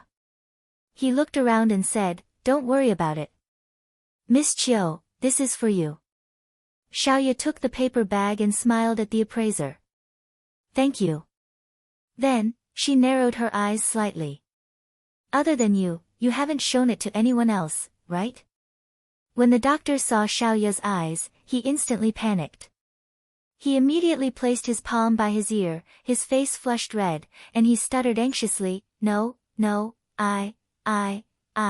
I promise, I swear to the heavens, if I let anyone see it, I will not be well." Before he could say the word, "die," Xiaoya hurriedly interrupted him. This was really a sin. They must have been frightened by Jiang Zhao's sudden visit during the day. All right. Big brother, don't swear. You scared me." The doctor suddenly heaved a sigh of relief. "Miss Chiu, don't scare me like this. I've been so nervous all day. I wouldn't dare to do anything. You have to believe me." I believe you. Big brother, don't be afraid. Don't worry." Xiaoya finally burst into laughter and threw the report on the passenger seat. "Don't let anyone else know. This isn't over yet. If there are any changes, I'll have to look for you." The doctor raised his sleeve to wipe his forehead. God, could he say no? Okay, Miss Chiu, look for me anytime. Xiaoya drove out of the hospital and headed to Ninth Mansion. She knew that Zhuang Yichen lived there too. That D*Ned man knew how to enjoy life. There were so many houses and nests everywhere. What a heartless D*Ned man. He left her in the lurch. When the car was halfway there, her phone suddenly rang. She stopped the car by the roadside and opened the phone to take a look. The number was just saved. Lulu. She unlocked the phone. Hello, Lulu. Save me, Xiaoya panicked. The voice on the phone was wheezing and wheezing. The sound of her breathing was louder than her original voice. She could recognize Qing Su's voice, but how did it become like this? It was as if her life was hanging by a thread. Lulu, where are you? Save me. The phone rang with a click sound. It seemed to have fallen to the ground. Lulu, don't hang up the phone. Don't hang up. Xiaoya didn't dare to hang up her phone. She immediately took out her work phone. Who was she calling? Zhuang Yichen. Bah! That man was the most cold-blooded. Jiang Zhao. Jiang Zhao was the most suitable person at this time. Qing Su had saved Yi Er's life before. She found Jiang Zhao's name. She dialed it. Jiang Zhao. Xiaoya's voice was very anxious. Jiang Zhao quickly asked. Something happened? Xiaoya heard Qing Su's breathing louder than her inhalation. She thought of the fire many years ago. When she hugged Xia Qian's voice was just like that. Bit by bit, it was as if she was about to be exhausted. She couldn't help but cry. Jiang Zhao, hurry up and find someone. Think of a way to find out where Qing Su is. She seems to be in big trouble. Her voice is unstable. She's calling for help, but her work phone is in my shop. I don't have her home phone number. Jiang Zhao was suddenly shocked. Yi Er, who was listening to the phone beside his ear, looked shocked. He immediately snatched the phone and said to Xiaoya, "Don't worry, he'll think of a way." Xiaoya quickly spoke into her personal phone. Lulu, don't hang up. Don't hang up. I'm looking for someone. Tell me, where are you? Jiang. Bien, come and see. Songshu 566. Chapter 663. Xiaoya had never encountered such a situation before. She didn't know what had happened to Qing Su. She also didn't know what kind of injuries could make such a rebellious young lady so weak as to ask for help. Why did Qing Su call her? Xiaoya comforted Qing Su on the phone as she thought about what was going on. Why did the phone call her? Oh right, Qing Su flashed her phone number at that time and asked her to save it. She must have pressed the button directly without thinking about who she was calling. She didn't hang up the office phone either. Hearing Jiang Zhao on the phone, Yi Er was so anxious that he kept shouting. Xiaoya thought about Qing Su's voice and felt her scalp tingle. Qing Su was covered in blood. She held the phone weakly and collapsed in the valley. The trees were already sprouting and the grass was growing in February, but it wasn't lush. She didn't know how long she could hide. She only knew that she was almost out of strength. She couldn't open her eyes, stand up, or move her feet. The cracked skin on her body was laughing at her pitiful state. This mountain was facing the river. She seemed to see her mother. Her mother kept waving at her and calling her baby. She ran over and wanted to throw herself into her mother's arms. However, her mother's smile slowly faded. With tears on her face, she turned around and walked slowly towards the river. Qing Su knew that she was going to die. She was going to die soon. She chased after her mother, but her mother said, "Baby, go back, go back." She blocked the phone screen with her hand, afraid that the light would be exposed. In fact, she didn't want to die. The day before her death, her mother said to her, "Baby, my Lulu, I didn't take you to eat good food in the past. I didn't buy you beautiful clothes. You must eat a lot of good food in the future. You must go to many countries and wear many beautiful clothes. Just treat it as if I bought them for you. You must. When you are 50 or 60 years old, you must wear beautiful clothes. Mommy can see it. Mommy will be very happy when she sees you wearing beautiful clothes." She felt that she didn't wear enough beautiful clothes. She hadn't worn out her evening gowns yet. She didn't like to socialize. Xiaoya had a lot of beautiful clothes. She wanted Sister Xiaoya to make an evening gown for her every month. She still had a lot of delicious food. She liked to eat the same food and taste as before. She didn't want to try new things. She wanted to go to various Western restaurants and eat the most expensive French food. Min Hongsheng was very rich. "Help me." She couldn't hear the voice on the phone clearly. She only knew that she had used all her strength to shout those two words. In her consciousness, the man in the bar used a handkerchief to cover her mouth and nose. When she woke up, she was lying in the car. The man waited for her to wake up and dragged her out of the car. Only then did she know that they were at the riverside. He dragged her to the place where the two cars collided. He took a shiny knife to stab her. He gritted his teeth and called her a little whore. He scolded her for being a busybody. He said that if it wasn't for her busybody, his brother wouldn't have died. She didn't know what he said later. She didn't want to explain. She only knew that the words, "little whore," were very harsh. Lan Qiuyue always scolded her as a child who ruined her life. She said that she was a little whore raised by a whore. She wasn't. Her mother was also not a whore. She fought with the tall man. She didn't expect that she would stab him twice. But the consequences were so serious. She didn't remember when she realized that she shouldn't have fought with the man. She should have run. She couldn't run across the wide area, so she could only run up the mountain. When she was young, she lived a very hard life with her mother.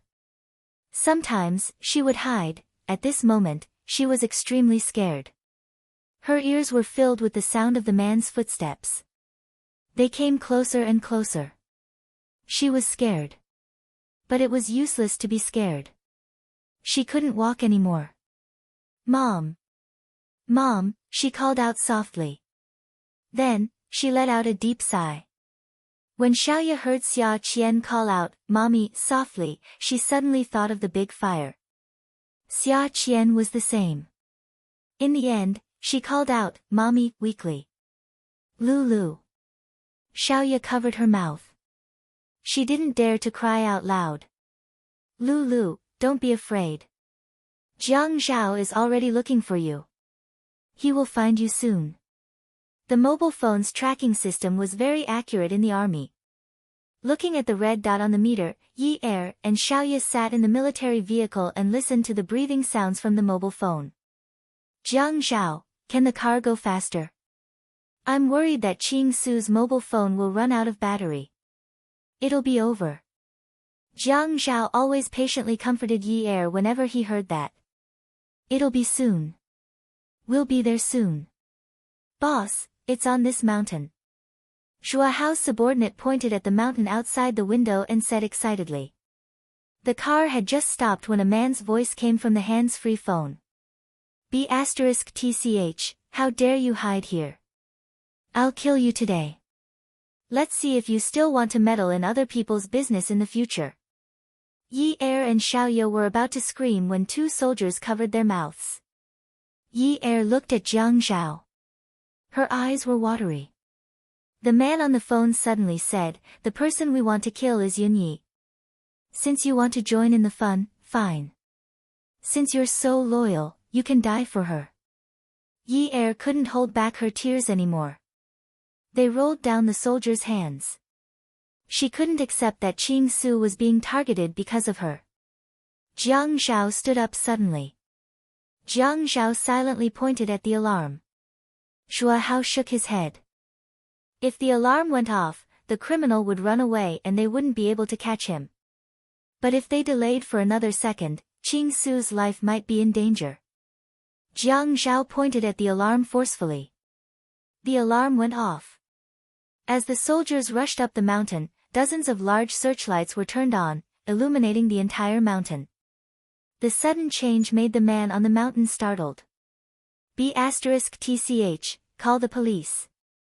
Just as he was about to bend down, he heard the sound of footsteps. The man gritted his teeth angrily. You're not going to live anyway. Cheap life. He left Qing Su, who was covered in blood, and ran away in a hurry. When Qing Su was sent to the intensive care unit, Xiaoya called Xia Qian with trembling hands. She called her nervously, Qian Qian, Qian Qian. The lights in Xia Qian's dorm were already off. Sis, what are you doing? Xiaoya walked towards the end of the corridor. As she walked, she asked, Qian Qian, how are you? How are you today?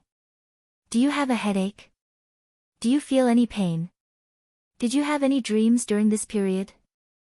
Qian Qian, let's go to Korea this month and get rid of the scars on my back, okay? Xiaoya became more and more upset as she spoke. She hugged the phone and sobbed. Sis, what's wrong? Xia Qian sat up in a daze. She rubbed her eyes and furrowed her brows. Sis, why aren't you asleep? Xiaoya wiped the tears from her face. She looked up at the dim moon in the sky. Qian Qian, why don't you move in with me tomorrow? Why don't I rent an apartment near your university? Since my shop is closed, I'll cook for you. Focus on your studies. Sis, I'm already doing my internship. How can I still study? What's wrong with you? Xia Qian was finally annoyed by Xiaoya. Qian Qian, I miss you. I miss you. The more Xiaoya cried, the more upset she became. She squatted at the end of the corridor by the balcony. She raised her head and said incoherently, Qian Qian, I'm sorry. I've let you down. Xiaoya hadn't cried like this in a long time. The sadness of losing her life in her hands was like a flint that ignited when it came into contact with firewood. Sis, are you crazy? Xia Qian sighed. I'm hanging up. I'm so sleepy. After hanging up, Xiaoya fell silent. Jiang Zhao found Xiaoya. What's wrong? Why don't you go home and get some rest? Xiaoya was still squatting. She handed her car keys to Jiang Zhao. Jiang Zhao, you know where my car is. It's where we met just now. The report is on the passenger seat. Go get it. I'll call a cab. If it's convenient for you, can you get someone to drive my car back to Qingfeng Garden? Okay. Jiang Zhao took the keys. Why don't I give you a ride? It's okay, you don't have to. You shouldn't tell the family Min about what you heard on the phone today, especially Yi Er. Otherwise, they'll take it out on random people. You should tell Yi Er not to go to the store for the next few days. It's going to be dangerous. Xiaoya had already recovered from her panic and maintained her usual rationality. It was a kind reminder, but her cold expression made her seem a little heartless. Thank you for reminding me. I know what I'm doing. Jiang Zhao looked at Xiaoya's distracted expression and asked Yi Er to keep her. He then called the chauffeur to take her back to Qingfeng Garden. Yi Er stayed at the hospital. Zhuahao's subordinates also stayed by Yi Er's side. They said that they were afraid of danger. The man's words on the phone that night constantly reminded them that the enemy could appear at any time. Jiang Zhao briefed Zhuahao and drove to Xiaoya's car alone. Xiaoya's Ford Focus was in the passenger compartment. He used the remote control to unlock the door. The coil in the craft paper bag was still intact. Jiang Zhao opened the coil and took out the report inside. He glanced at it twice before putting it back and wrapping the bag properly. He got the DNA report and closed the car door. He made a call. When the call connected, he said, I have a set of data here. Compare it with the sample I gave you today and give me a call. The man on the other end answered, okay. Beauty novel, Songshu 566. Chapter 664. After Jiang Zhao hung up, he called Lu Cheng and arranged a meeting place. He gave Xiaoya's car keys to Lu Cheng and asked him to drive Xiaoya's car back to Qingfeng Garden. Then, he went back to the hospital. He knew that Qing Su was not the only one who was hurt today. Yi Er was also hurt. Yi Er must be blaming himself right now. Min Hongsheng was a little out of control. Last time, when Qing Su's ribs were broken and her lungs were ruptured, he had not lost control like this. But now, he seemed to be going crazy. He was banging his head against the wall. Lan Qiuyue couldn't stop him. Although Yi Er didn't like family Min, when he saw Min Hongsheng like this, he thought of his own father. There was no father who didn't love his own child. Who could accept such a painful experience? Yi Er wanted to comfort him, but he was stopped by Jiang Zhao. Jiang Zhao was afraid that Yi Er would talk nonsense. At this time, he definitely couldn't tell Min Hongsheng that everything happened because of Yi Er. Just like what Xiaoya said, if he told family Min now, the blame would be pointed at Yi Er. The most important thing now was to find the murderer. Both families should focus their efforts on the murderer and not make things difficult for Yi Er. Min Hongsheng was still wearing the suit that he had worn when he met people for a business meeting. At this time, he sat on the ground and leaned his head against the wall. He cried bitterly and looked extremely pathetic. Lan Qiuyue was exhausted from pulling Min Hongsheng. She muttered angrily, that little brat always makes people worry. Ever since he entered family Min's house, he hasn't stopped crying. Now that he's dead, he's finally stopped.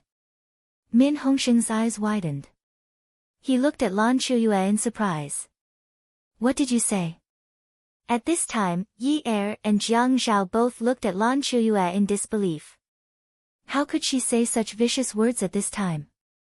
But they couldn't say anything about other people's family matters. However, Yi Er felt a little sad when he heard Lan Qiuyue's words. How could Qing Su like that family? That family without love. So, Qing Su was willing to be close to someone who wasn't her family. She wasn't willing to be close to Min Zikai. Lan Qiuyue added, I didn't say anything wrong. Do you think she looks like a second-year high school student? With her hair permed like that, she looked like a poodle. She painted her nails, wore big hoop earrings, wore a skirt that covered her buttocks, and wore a halter top that revealed her stomach. She went to the bar. She's obviously going to be a little whore in the future. To think that you still care so much about her. Lan Qiuyue became more and more enthusiastic as she spoke. Jiang Zhao looked down at the two people on the ground. One person was sitting against the wall in grief, while the other was squatting opposite her and scolding her viciously. Auntie Lan, Qing Su isn't like what you said. She's just young and curious about new things. Yi Er covered her mouth as she listened to Jiang Zhao defend Qing Su. She felt bad for Qing Su. Lan Qiuyue tilted her head and looked at Jiang Zhao. She sneered, she's young. Does she even look a little young? Look at your Feiyu. How can she be the daughter of a rich family? She's going to be a beggar her whole life. After she said that, Min Hong, who had been silent all this time, suddenly reached out his hands and grabbed Lan Qiuyue's neck. Lan Qiuyue was suddenly pressed to the ground. The pressure on her neck was getting tighter and tighter. She wanted to call for help, but she could only yell. Who are you calling a beggar? Who are you calling a slut? If you didn't insist on a marriage alliance, I wouldn't have been separated from Qing Su's mother. What right does she have to be a beggar? It's all your fault. It's all your fault. I'll strangle you to death. You scolded my daughter, I'll strangle you to death. Jiang Zhao quickly let go of Yi Er in his arms. He squatted down and pulled Min Hongsheng away. One of them is critically ill. Do you want another one to go in? Let her lie in there for the rest of her life. Min Hongsheng wanted to rush over and strangle Lan Qiuyue, but Jiang Zhao held him down with even more strength. Shua Hao's phone rang. He picked it up and the person on the other side said, "Boss, the criminal's anti-tracking ability is very strong." He divided his bloodied clothes into several pieces and threw them in different directions. "We sent out the best police dogs, but we wasted time, magnifying the enemy's strengths. Is this what we should do? Today, we stabbed a high school girl full of holes all over her body. What about tomorrow? Let me tell you, even if you have to turn Haiqing upside down, you have to find him for me." Zhua Hao's tone was powerful, and his thick and unruly eyebrows formed a line that he was determined to get. Hearing this, Min Hongxing pushed Jiang Zhao away and threw himself in front of Zhua Hao. He knelt down with a thud. "Young Master Zhua, thank you, thank you. Please help me find the murderer. I, Min Hongxing, am willing to do anything for you." Zhua Hao knew Min Hongxing's grief, but such an action still made him feel a little awkward. He wanted to pull Min Hongxing up. "Uncle Min, what are you saying? I'm a soldier." However, Min Hongxing refused. The tears on his face could not dry up. "It doesn't matter if you're young Master Zhua or a soldier, you're our family's benefactor." Yi Er seemed to see her father again. Min Hongxing actually could not bear to see her, so later on, even Jiang Zhao could not see her. Everyone related to Jiang Zhao would be on guard. After all, an old man of his age was a little stubborn. At this time, for Qing Su, he actually knelt down in front of Jiang Zhao's younger brother. However, Qing Su's misfortune was all because Qing Su risked her life to save her last time, which led to revenge. Ouyang Yan was still staying in that public hospital. She was so nervous that she could not sleep. She could not contact the doctor in the morning. Someone said that she had applied for leave in the afternoon and did not come to work. They said that she suddenly fainted from blood and could not go to the operating table, so she could only rest. Inexplicably nervous, she could only walk back and forth in the room. She walked until she was annoyed. She felt that something was not right, but what was wrong? Money, so much money. It was impossible for a doctor not to be moved. But why did he come to refund the money? Ouyang Yan called Ouyang Sheng. "Grandpa, help me check if Jiang Zhao has." Ouyang Sheng's tone was a little depressed. "Yun Yun, forget it. Even if Jiang Zhao divorced Yun Yi, he would not marry you. The Jiang and Qin families do not agree to let you marry into their family." Qin Rongfang's words still echoed in his ears, mocking him. Ouyang Yan was momentarily surprised. What did Grandpa mean? "Grandpa, I don't want him to marry me. I want him to suffer." "Grandpa, aren't you going to help me?" "If you don't help me, then forget it. I will think of a way myself. At most, I will fight to the death. Anyway, I have lived long enough. If I see him living so well, I will not be able to live comfortably for the rest of my life. In that case, I might as well die." This time, Ouyang Yan did not cry over the phone and beg Ouyang Sheng to help her. Instead, she hung up. She had to find the attending doctor now and ask him to help her find a DNA test. When the time came, the testimonies of the two people would match. Jiang Zhao would not be able to deny it even if he wanted to. The phone that had just hung up rang again. Ouyang Sheng sighed. "Yun Yun, live well. Don't threaten Grandpa with death. I will help you if I can, but there are some ways that are not limited to this. Do you understand?" "Okay, I know. But as long as we can prove that this child is Jiang Zhao's, Yun Yi will be traumatized for the rest of her life. They will have a knot in their hearts for the rest of their lives. Grandpa, this is what I want now." Ouyang Sheng replied, "Okay. The attending doctor is missing. Grandpa, you have to help me find him." Hai City's airport had fewer flights at this time of the day. But the pedestrians were still busy, and they were reluctant to part with each other. At a corner of the airport, a middle-aged man was pulling his luggage. He was alone, and no one was sending him off. He was in a hurry and was looking around nervously. This man was the doctor who had received Ouyang Yan's check in the morning. He had no choice but to leave. He could not afford to offend Mayor Jiang and his family. He had received Ouyang Yan's money, and he had no choice but to leave. But when he arrived at the bank, he found out that the check was valid. But such a large sum of money needed to be booked a day in advance. Although he did not withdraw the money, he did not dare to stay in High City.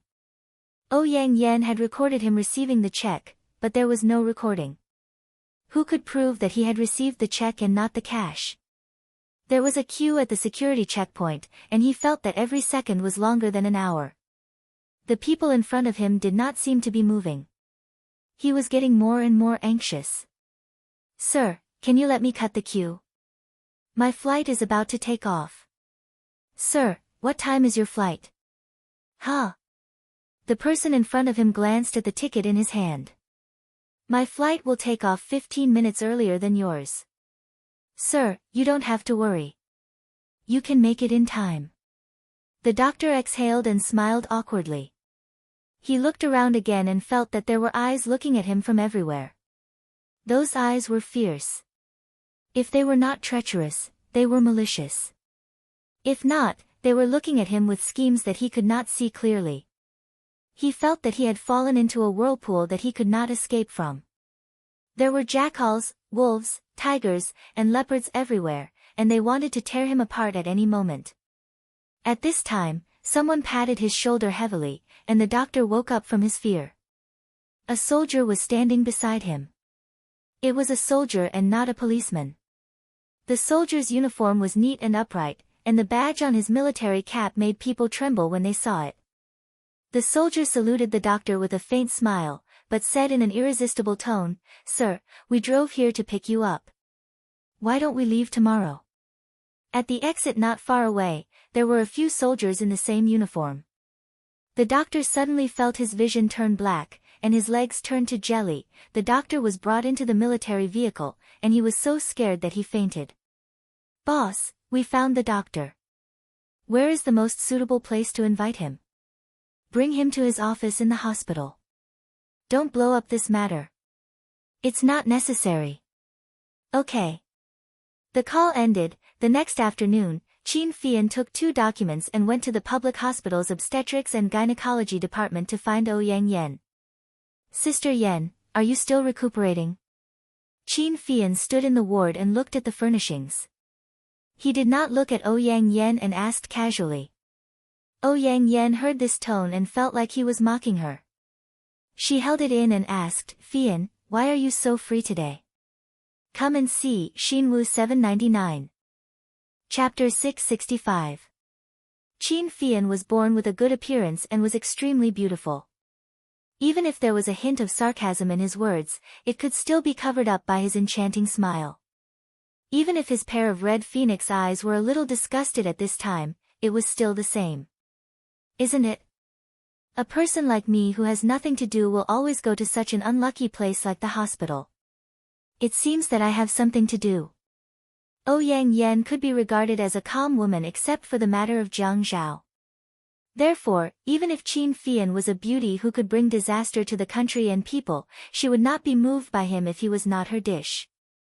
She knew that Qin Fian did not treat her the same as before and even somewhat hated her, but she did not mind.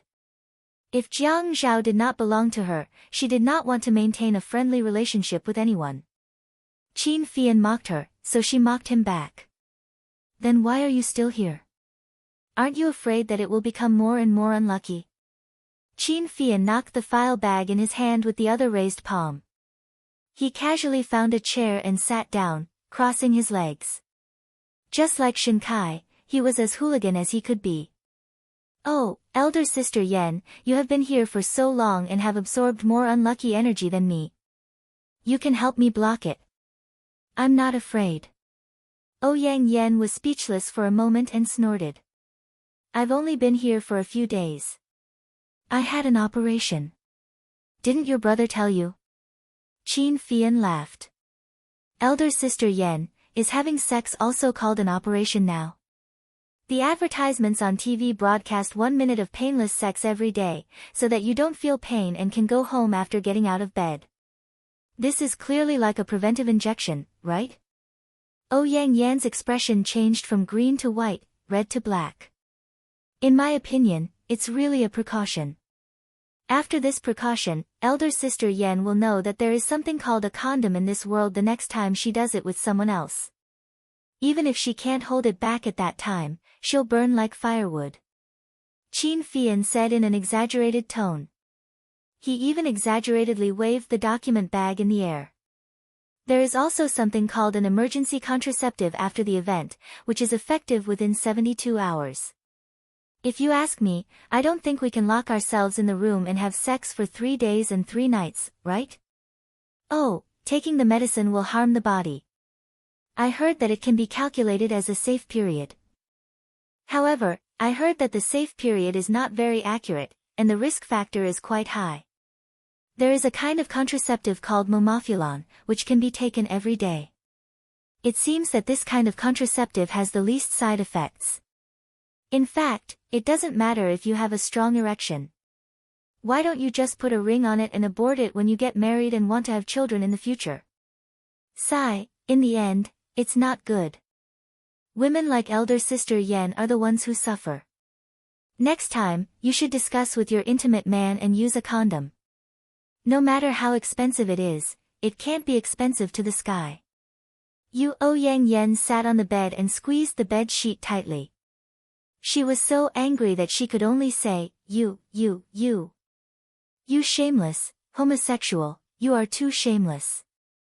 Qin Fian actually rarely heard Yang Yan say such dirty words, so when he heard the word, shameless, he thought that he was hallucinating.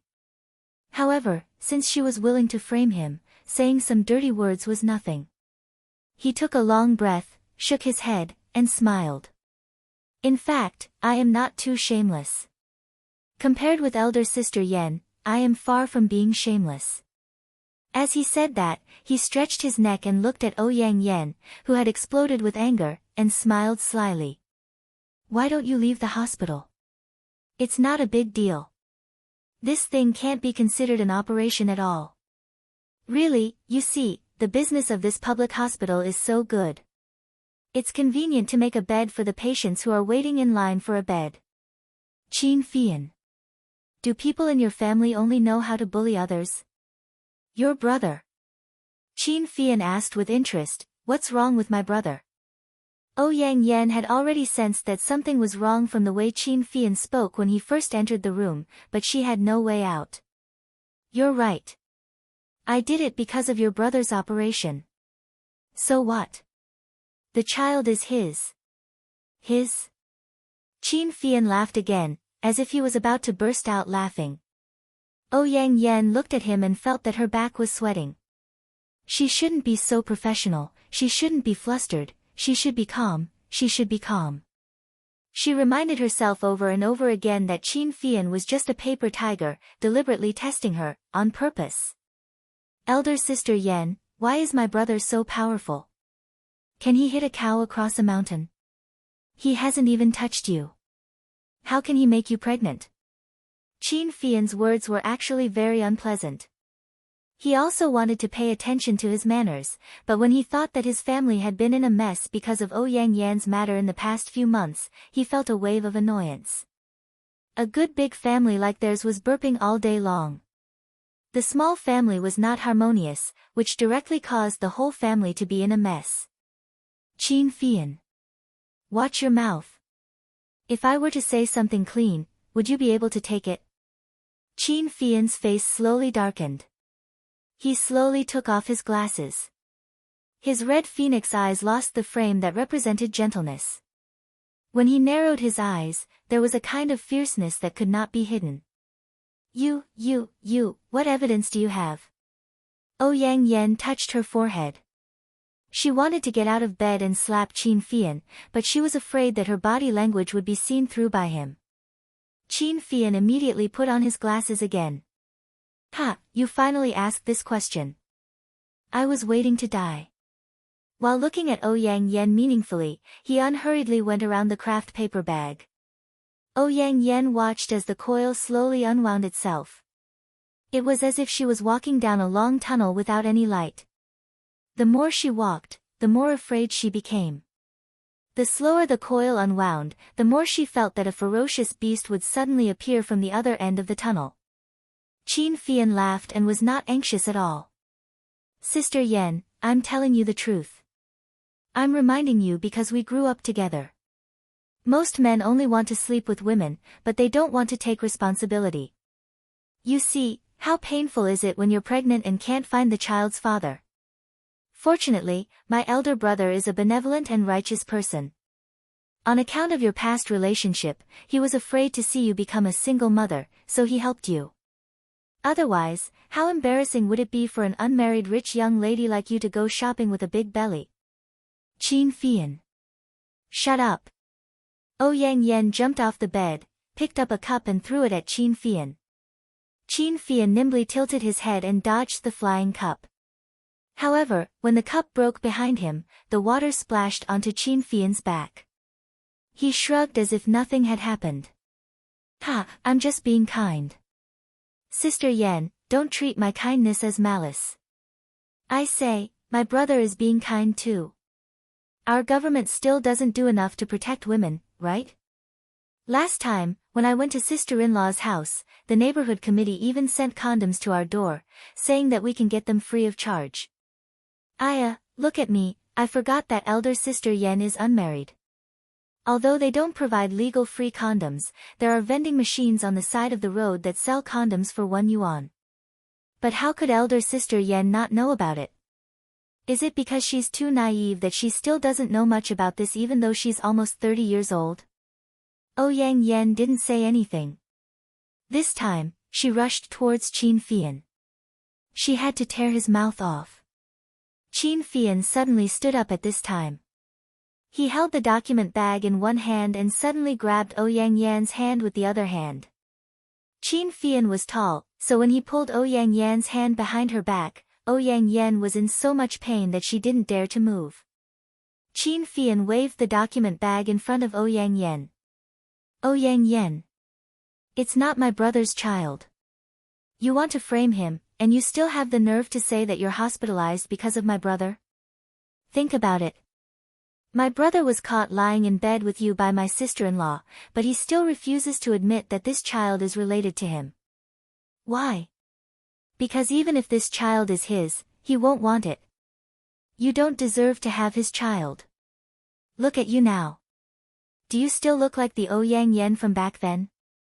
Ouyang Yan's hand was in so much pain that her voice was trembling. Jiang Zhao is a bastard. Qin Fian said fiercely, what's wrong with my brother? What did he do to you? You were the one who broke the engagement back then. Did my brother force you not to get engaged? Did my brother force you to leave Haicheng? After you left, you didn't allow my brother to find another woman? You're rotten. You still want to ruin my brother? Think about how much weight you have. In the past, everyone followed behind you and flattered you. Some people did it because you were kind, pure, beautiful, and generous, but some people did it because you were the granddaughter-in-law of the Jiang and Qin families. Why do you think you're so arrogant? Jiang Zhao caused my miscarriage. Qin Fian gritted his teeth. Miscarriage? You deserve it. You didn't find that man to take responsibility, but you wanted to make our Jiang and Qin families restless. Let me tell you, if Grandpa and Grandpa Jiang hadn't stopped me, I would have killed you. Ouyang Yan shivered. Was this the so-called friendship between families that had been friends for generations? Was this the friendship that had been played since childhood? It was all fake. In these rich and powerful families, everything was fake. Fake smiles, fake words, fake promises, fake people and things. Only one thing was real, and that was the mutual deception of each other. These people had schemed against her step by step, tested her, and forced her to leave their sight. Ouyang Yan's smile became colder and colder. Qin Fian was annoyed for a moment, and he pushed her hard and threw her away. Ouyang Yan fell to the ground. She slowly raised her head and looked at Qin Fian, who was standing not far away from her. Even the corners of her mouth were filled with hatred. Qin Fian, you're a homosexual. What right do you have to judge me? So what if I'm a homosexual? I've been a homosexual in Haicheng for so many years. Has anyone jumped out and pointed at my nose and called me shameless? Of course, you're an exception, but I naturally won't take your words seriously. Your evaluation is too unimportant to me. Qin Fian saw that there were a few bottles of mineral